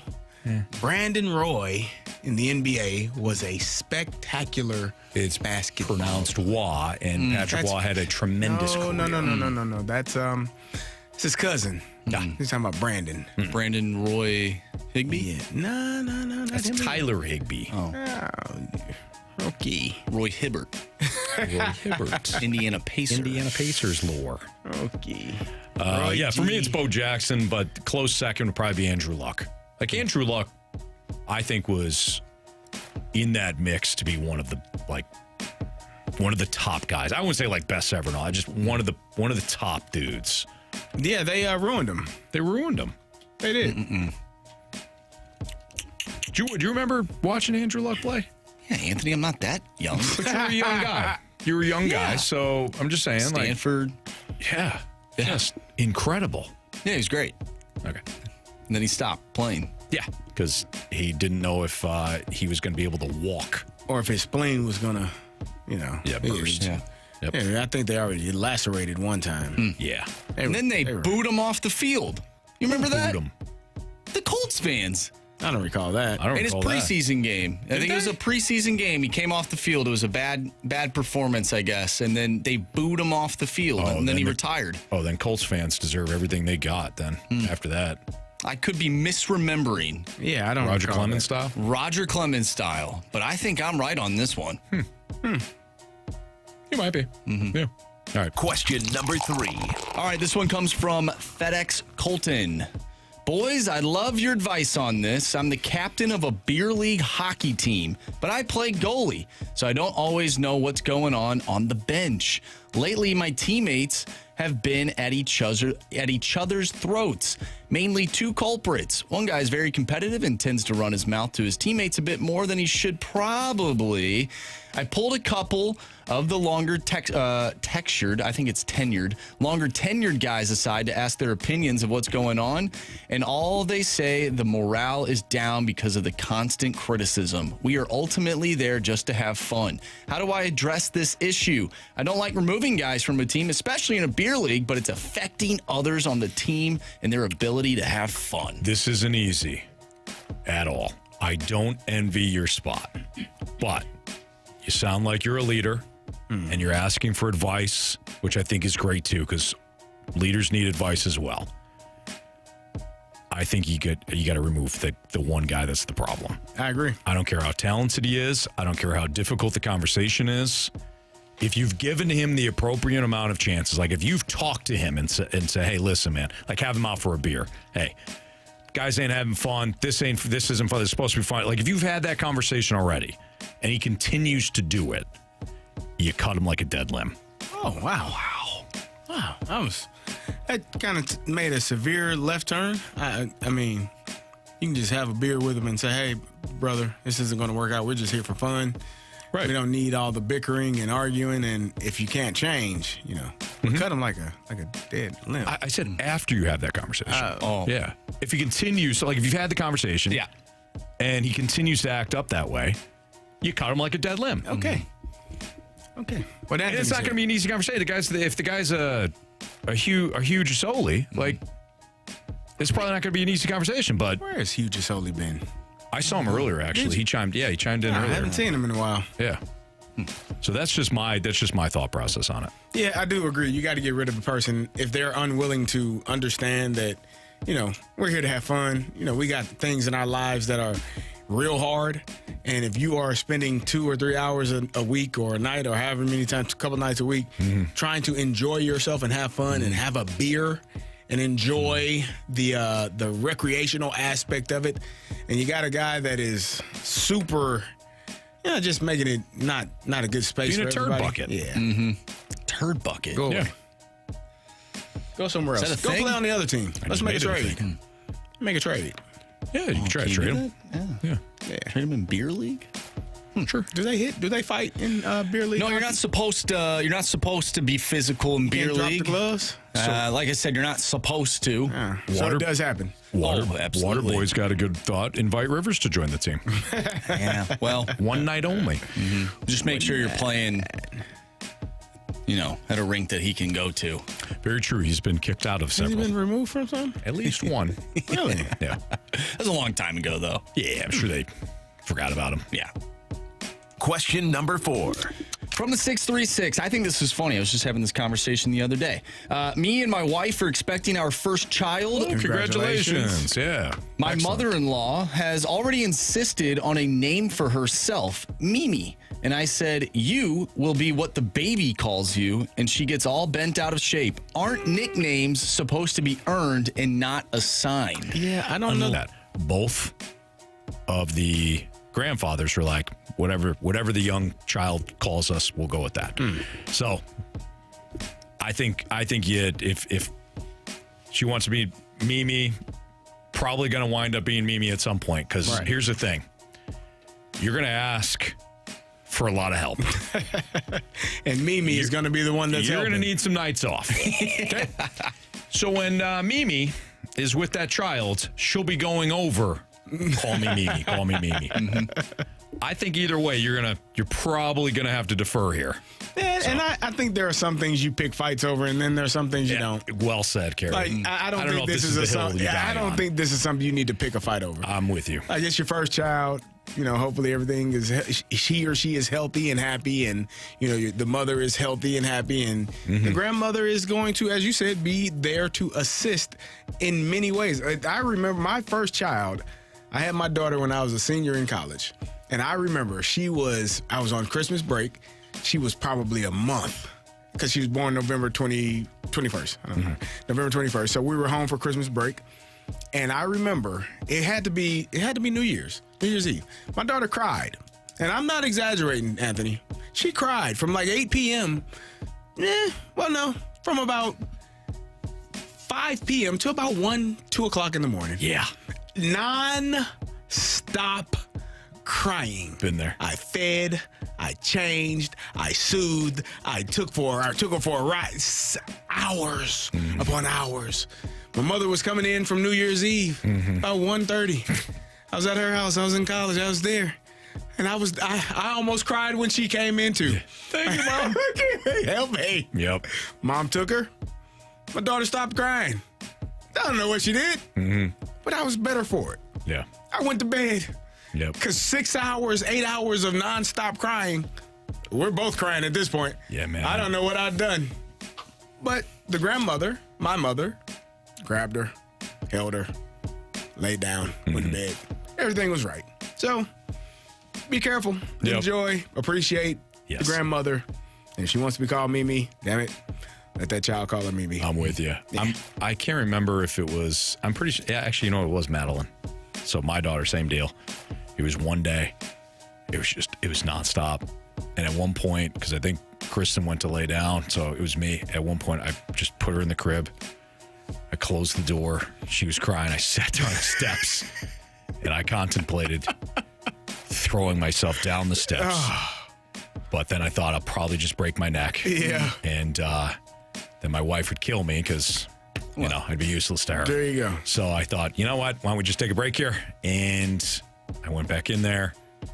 Eventually, I think she fell asleep on me. Yeah. But it's tough, man. It is. When they cry for, when they cry for a while. You're making parenting sound super fun. No, it's fun now. Marsh, it is the most rewarding thing and the most awful thing you will ever do to yourself. Yeah. So, there you go. Sounds like a win-win. Yeah. Like last night for you. That's exactly like last night. Situation. Looking back on it, real quick, we're up against it, so we can share this now. We all knew we took the Rams. We had no idea what the Riz show, as we were going through the Pick'em Challenge. We had no idea what the Riz show picked. No idea. But we kind of thought that they would line up with the Vikings, most of them. We figured it was a Rams thing, whatever. Yeah, Moon laid that out. Yeah. Marsh has been picking against the Vikings all year long. So we really didn't have any pushback with it, right? And CD, you were in Puerto Rico, but you'd pick the Rams anyways. Yep. Like, we're like, you know what? Let's just all line up Rams here. We got a good idea that, they might win this game. So Marsh yesterday, it was fine last week when we all made our picks and we, whatever. And we weren't all aligned on all of them. But we made the picks, we went Rams. So yesterday it kind of dawned on Marsh, like, he either was going to watch his beloved Vikings lose, but have us win and he save his hair and also not have to do a choreographed video and all the punishment that comes along with the Pick'em Challenge. Yeah. Or his team was going to win. He had to choose. And then he would have to look like Dr. Phil, plus do the choreographed video. And the Riz show is probably not going to let us. I mean, this was going to be an epic punishment from them. Yeah, they kind of gave me Rafe kind of gave me an idea of what we were going to be in. Yeah, and we weren't going to be in much, according to Rafe. No, not at all. So Marsh was really conflicted. Yeah. But you know what? About 24 hours later-ish, you feel okay, right? No, I feel great. I got a good Gauntlet win today. There you go. Plus the realization you're probably not going to Philly and win if you're going to play like that. Oh, goodness gracious, no. Okay. Not at all. I mean, if they played good, maybe. But, it is what it is. I've been accustomed to seeing them lose in the playoffs. You did what Anthony did. You cut off the limb. Do it quickly. Yeah. That's what he said. Exactly. You know what? Yeah. At least they Cut 'em made like the a deadline. playoffs. At least they made the playoffs. Very true. Yeah. I don't know if that was a dig at me with my Falcons. I don't know. I don't take it that way. But you know what? Made the You're playoffs right. too. I think I might have to wait. Two of the worst performances this weekend were two of your favorite teams. But you know what? You made it. If you don't get in, you don't got a chance, right, Anthony? Hey, I had my favorite team, 0.0 chance. There you go. Now Chiefs obviously going to win the Super Bowl. Oh, but gosh. I might have to wait a whole year to watch another one of my favorite teams make the playoffs. Ouch. I said might. Early divisional round NFL playoff preview next on 101 ESPN.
This weekend, the NFL Divisional round will kick off at Arrowhead as the Chiefs host the Houston Texans. Chiefs right now an 8.5-point favorite. These two teams met a couple of weeks ago, and the Chiefs won pretty soundly. I remember Houston being in it. The Chiefs won 27-19. I remember Houston kind of being in it early, and then as the game wore on, it was like, Kansas City clearly the team to beat. Was that the game that Tank Dell got hurt? I think Tank Dell caught the touchdown, and didn't he get hurt late in the season? Back of the end zone? No, was it? Wasn't that game? Regardless, yeah. Chiefs win 27-19 at Arrowhead. Yeah, I don't know. This spread's a little high. I will say this though, and by the way, Fastline 101 ESPN, Carey Davis, and Jamarsh, Anthony Stalter. I will say this: Andy Reid off a bye has been historically great. Mm-hmm. You give that man extra time to prepare, and I realized he didn't know exactly who the opponent was going to be, but he at least had an idea based on the seed. You give that man extra time to prepare. Typically, Andy Reid off a bye has been sensational. Houston's defense is excellent. Yeah. Kansas City, not explosive offensively. Do you give Houston a chance to at least, let's just go off the spread. Do you think they hang with the 8.5? If they can recreate what they did defensively last week against the Chargers, which was get after the quarterback, create pressure, keep people in the quarterback's face. Patrick Mahomes and Justin Herbert are obviously different players. Justin has some ability to move around, but Patrick actually utilizes it much better than a lot of quarterbacks, and probably better than he's given credit for. So you're going to have to get after him and keep him in the pocket and force him to make throws. I'm going to be interested to see how the Texans attack the Chiefs from the defensive side. Like, are they going to play zone? Because one of the most frustrating things I've seen is teams that play zone against Kansas City. You just got Travis Kelce hooking up in zones and finding ways. You're going to get Kelce'd. You're going to get killed. Game. 8 catches for 112 yards and a touchdown. I think that's low. It probably is. 12 catches, 190, right. 2 tutties. So I'm interested to see how they attack, because I think the Texans can match up pretty well with them from the defensive side, right? And then on the offensive side, you talked about all the injuries that was against the Chiefs that Tank Dell injured his knee. All the injuries they've had offensively for the Texans, how do they combat that? What do they do? Because we talked about Spags earlier and him being a head coach. It wasn't great, but as a defensive coordinator, he's been outstanding. So I think it's going to be a good matchup. I do give the Texans a chance because we talked about it. This Chiefs team has not been a dynamic team all year. And I was looking at something, one-score games. I forget what I was watching, but there was – if all the one-score games were reversed this year, the Broncos would have won. Did you see that? Yeah. The Broncos would have been like 15-2, and the Chiefs would have been like 5-12. And that's just in one-score game. So right. Granted, they won those games. Win one-score games. They won those games, but I think it's going to be a much closer matchup, depending on C.J. Stroud. Does he turn the ball over, or does he take care of the football? Do they get the running game going with Joe Mixon? And are they able to create, find windows and find plays on the offensive side? I think what Waterboy says here in the Snake Pit is really good. He says KC has been winning by one-score games all year. You just got done talking about that, CD. And they have them, he said, winning, but favored by 8.5. Doesn't that seem odd? Yeah. 100%. Yeah. They don't make mistakes. If I'm leaning one way or another on Tuesday, so five days or so before the game, give me Kansas City. I'll lay it. You'll take it? I think this is a game that they win by Will you? 10 or so. I will. No. And once I think of the other game that we had. We can bet the other and double or nothing? Yeah. Or just double it now, huh? I think it was a college game. I don't know. I have no clue. Anyways, Lions in Washington, and we'll have to end on this because we got Joe coming up. We'll plenty of time to break down the other games. This is another kind of odd spread. Lions are laying 10 against Washington. 55 is the total. So this is going to be, you would think, a high-scoring game. You got to think that Jaden Daniels is going to keep the Commanders in the game. I would think. Right. I could see the Lions scoring 30-some-odd points, but you don't think Washington gets in the 20s? I don't know. You said 10.5 points? 10. That feels 10 points? That feels real high. For a playoff game specifically. Like that feels like a very high point spread for me. You know, 55 points is probably what scares me more, though. I could see the Lions putting up, 30, 35 points. Yeah. And winning that game by plus 10. But I don't see how that gets to 55.5. So we're basically saying 35 to 21. Not even that. 35-17, 35-14. Right. Okay. So but I'm saying to get there, we're thinking like 30, like a 34-21 game. Yeah. So that feels high to you? Yeah. I don't know. Yeah. It is a high number. That's one of the highest numbers that I think you're going to find in a playoff game. But all right, we're going to get Joe Vitale next. So Joe will join us. We'll talk a little Blues Flames with him here on 101 ESPN.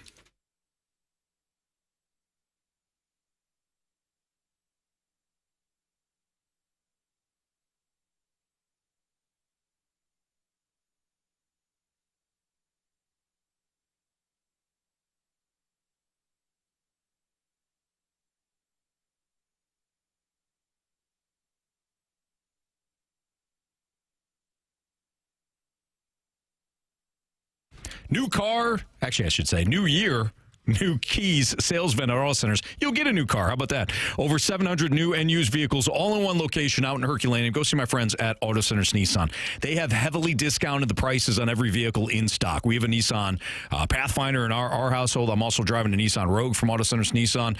We love both vehicles. We love the Pathfinder. We love how spacious it is. I was driving the Rogue in the snow, no issues. So if you've been having problems with your vehicle, why don't you head down to Auto Centers Nissan Herculaneum? You can take advantage of every 2025 Nissan model being in stock. That's coming with a free lifetime warranty and 3 free oil changes. Plus, get that peace of mind coverage with their 30-day return promise. Right now, great financing rates available. 0 down, no payments for 3 months on select used vehicles, or no payments for 6 months on select new Nissans right now. Plus, get great low financing rates like 0% APR for 60 months on select new Nissan models. Check them out online at autocentersnissan.com. When you do head out to Herculaneum, do me a favor. Tell them Stalter sent you. It's Auto Centers Nissan.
ESPN Sports Center. I'm Andrew Marsh. It's time for a Sports Center update brought to you by Saliga Heating and Cooling. The Blues back in action tonight, taking on the Calgary Flames. You can listen to that one right here on 101 ESPN. Pregame starts at 6. Puck drop is at 7. And we're going to talk with our pal Joe Vitale coming up next right here in the Fast Lane. We'll talk about this upcoming game against the Calgary Flames. I'm Andrew Marsh, and the Sports Center update is brought to you by Saliga Heating and Cooling, an independent American Standard heating and air conditioning dealer.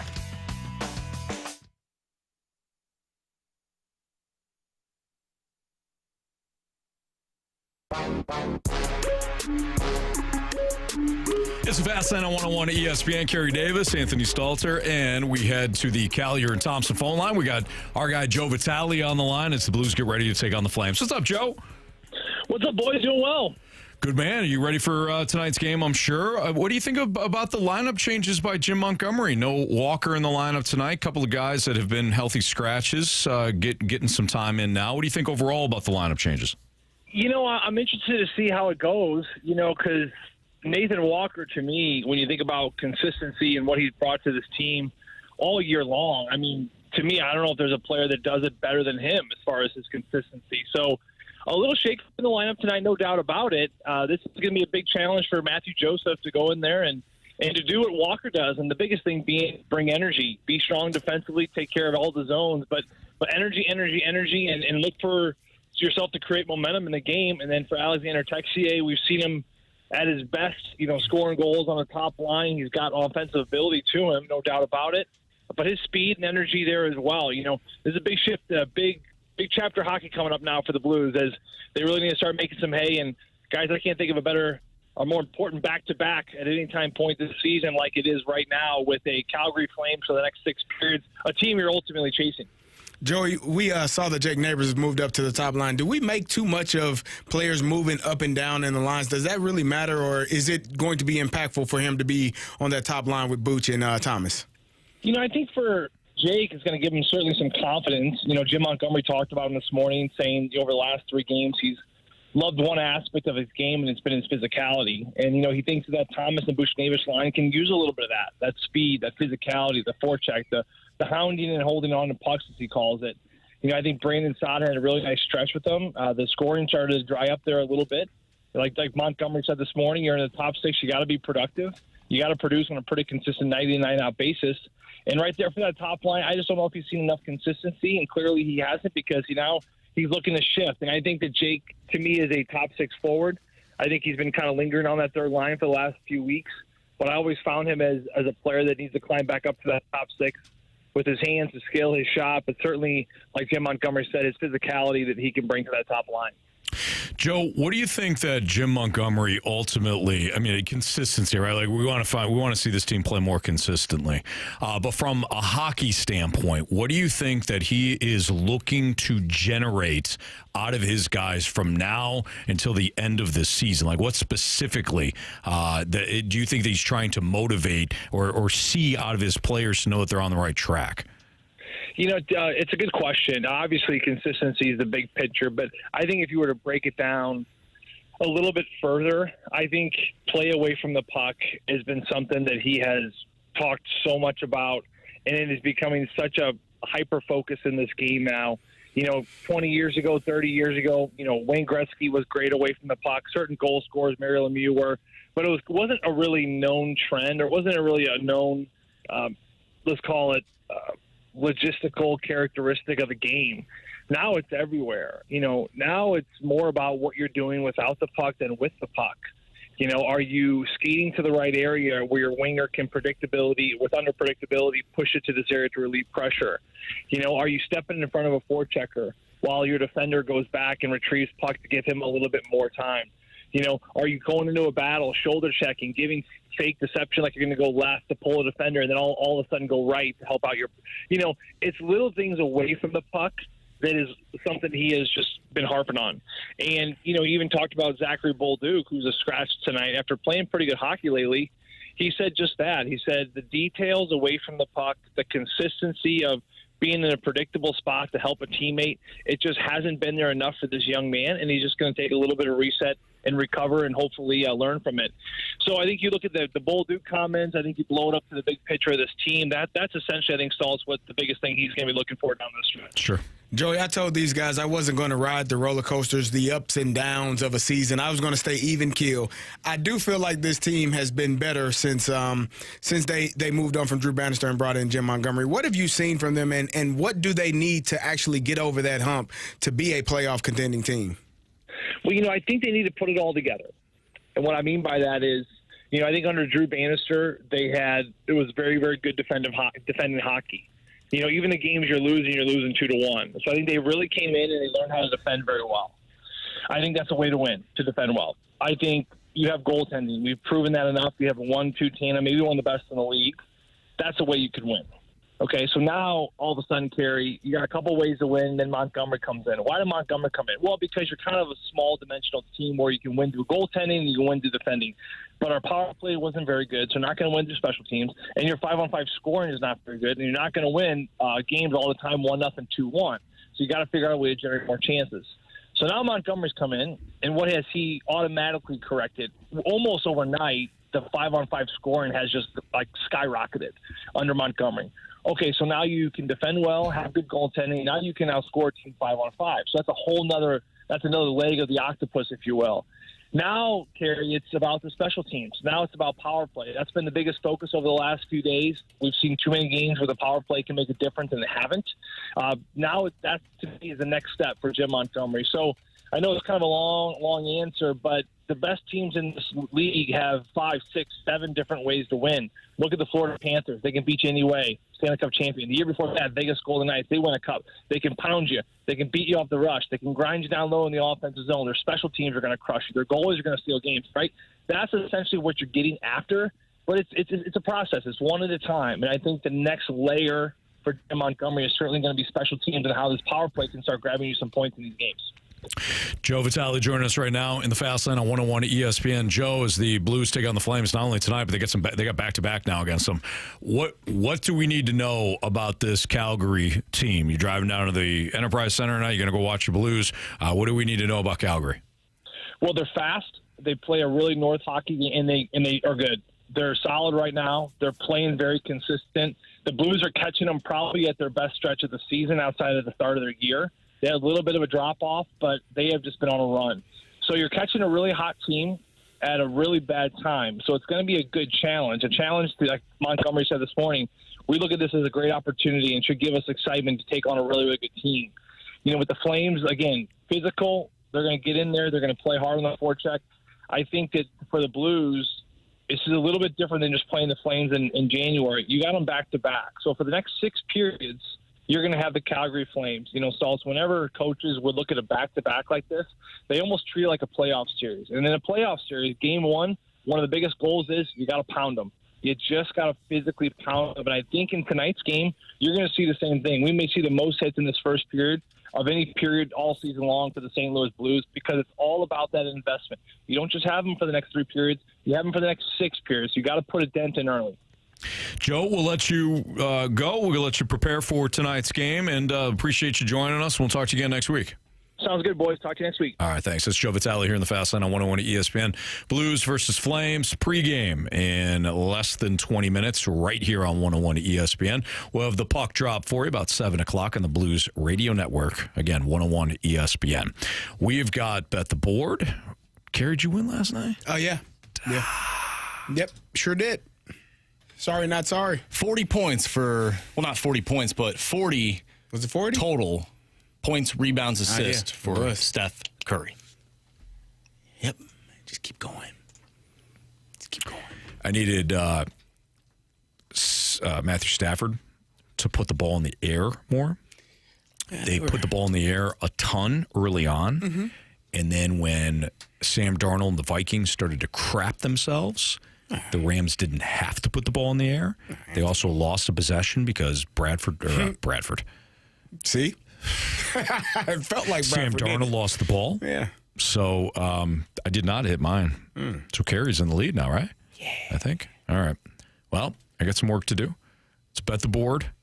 3 stars of the day. Criticisms and compliments all next in the Fast Lane on 101 ESPN.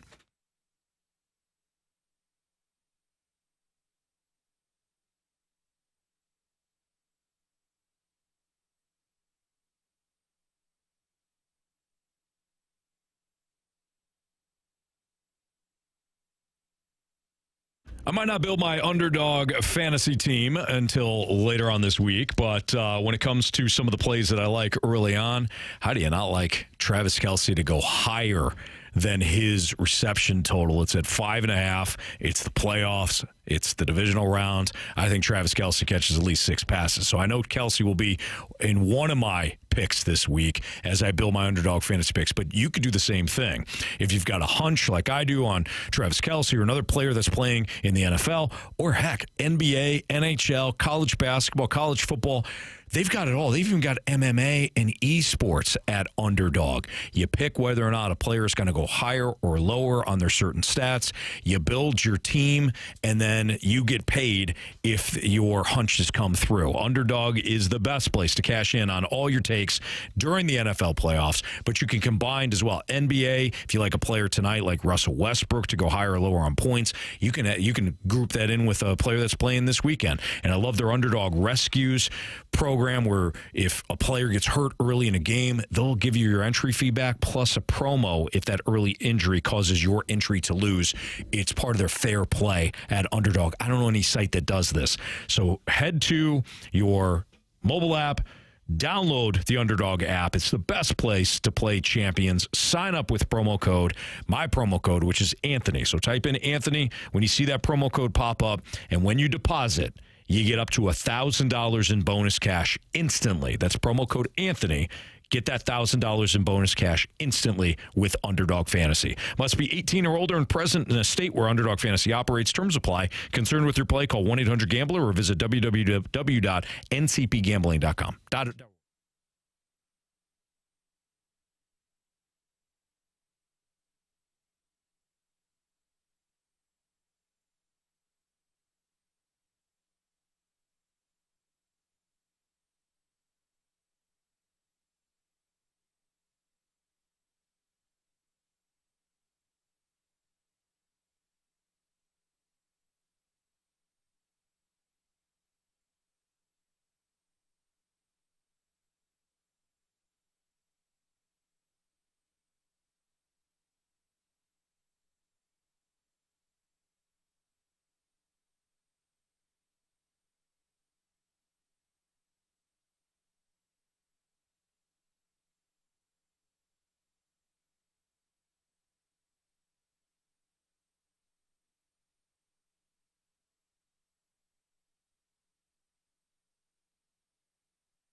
If you missed anything from today's show, you can always download the podcast at 101ESPN.com or via the 101 Dobbs Tire and Auto Center's mobile app. All the podcasts brought to you by Schaefer Door Company. I'm still trying to work that out. You're jacked up with that. Yeah, I was trying to. You got the choo-choo train going. I was trying to. I didn't know when to. You're sending runners chain. home. Yep, you're doing a whole bunch of stuff. That's all right. Yep, that's right. Bet the board time. Hey. And Carey Davis back in the lead. Back in the lead. Nice job there, Carey. Yeah, I'm trying, man. I haven't put up a great effort the last since baseball season ended, really. And well, your effort. Yeah, hold on, your effort has been just fine. Nah. The picks just have. Yeah, well, that's kind of what I'm saying. It missed a little bit. It missed a lot of bit. All right. Okay. Trying to be nice. Okay, give me the Milwaukee Bucks on the money line. That's a good play. Minus 132. Yeah, they're only like -2, right? Yeah, I was gonna. I didn't realize the money line was under. I was gonna take the -2, and I said, "Oh, man, the money line," because it was -1 like an hour ago. Yeah. It just bumped up a little bit. That's a great call. Give me the Bucks -2. I hope they win by 1. I'm going to go with Jordan Kyrou over. Probably shouldn't do that. Too late. Kyrou over 2.5 shots on goal tonight, -140. Okay. And I believe Jamie. Yeah, Jamie sent in. I got his play. It was a hockey game. He likes the Tampa Bay Lightning -135 against Boston. There you have it.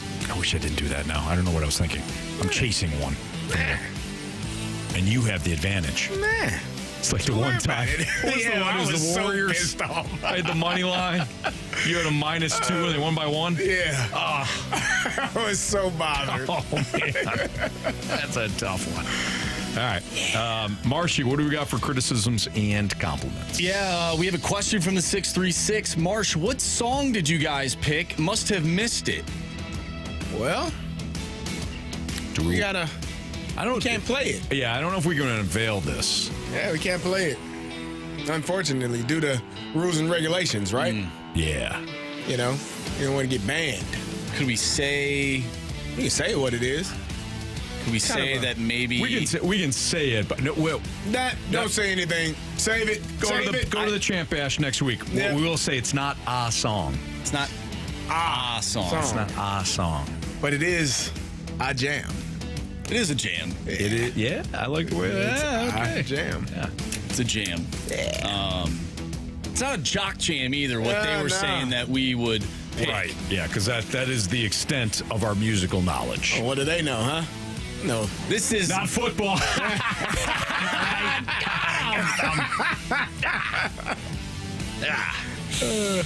This is the fast lane jam.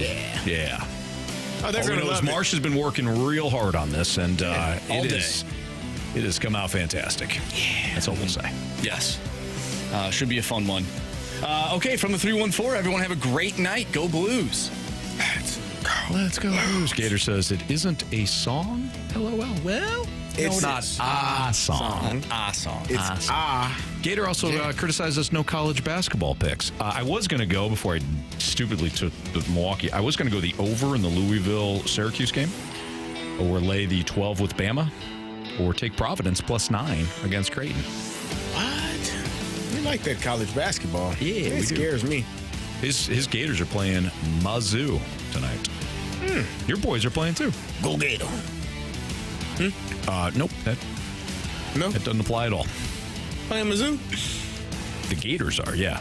Go Gators. Your Illinois Fighting Illini are playing at Indiana.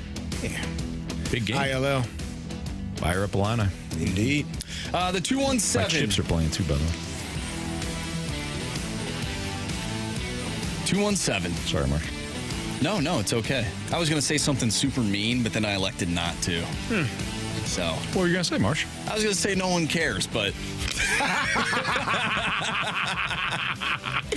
Not even worth it, because I care. So that's fine. Clearly, you're wrong. Fair. That's all right with me. The 217, sorry. Nugget. Turd bucket. That was a good one. Sorry, have to criticize the Waterboy for breaking up such an enduring podcast in the Gridiron Guys. Yeah. Waterboy did it. He did it. We were actually thinking about staying late today. We were. And then you just pissed me off, and Samesies. Yeah. Totally. Yeah, I even reserved the studio. The podcast studio. Somebody can go in there now. Yep. Because I won't be in there. It's unfortunate. I won't either. Yep. It's unfortunate. Damn it, Gator. I'm sorry. Waterboy. Waterboy. The A16. It's Dave Matthews Band. No, it's not. No, it's not. That would have been my punishment. Oh, man. Yeah. That would have been my punishment. Nope, not for them. Nope. We got something else. A few somethings for them. Not a song. No. All right, let's get to our 3 stars of the day. Our 3rd star of the day goes to always wanting it to be Friday. Yes. Oh, well, yeah. We do. That's my bad. Do that around here sometimes. It's a Tuesday. I said tomorrow is Friday. I don't know how you did that. That's tough. You can make that happen. Please let me know. I can't. I will, I'll see you tomorrow on a Wednesday. Oh, goodness. 2nd star of the day, although he did break up the Gridiron Guys, 2nd star goes to the Waterboy for shooting us an email. Yeah. Good job. Nice job. 1st star of the day, I've never done this, but I appreciate each and every one of you guys for saving me a bad haircut. So it goes to us for winning the Pick'em Challenge. Nice. Yes. Congratulations to us, Fast. And, of course, BK. BK was with us all year. So, Marsh, you're welcome, man. That could have been worse. Could have been terrible. That could have been worse. It would have been fun for a day.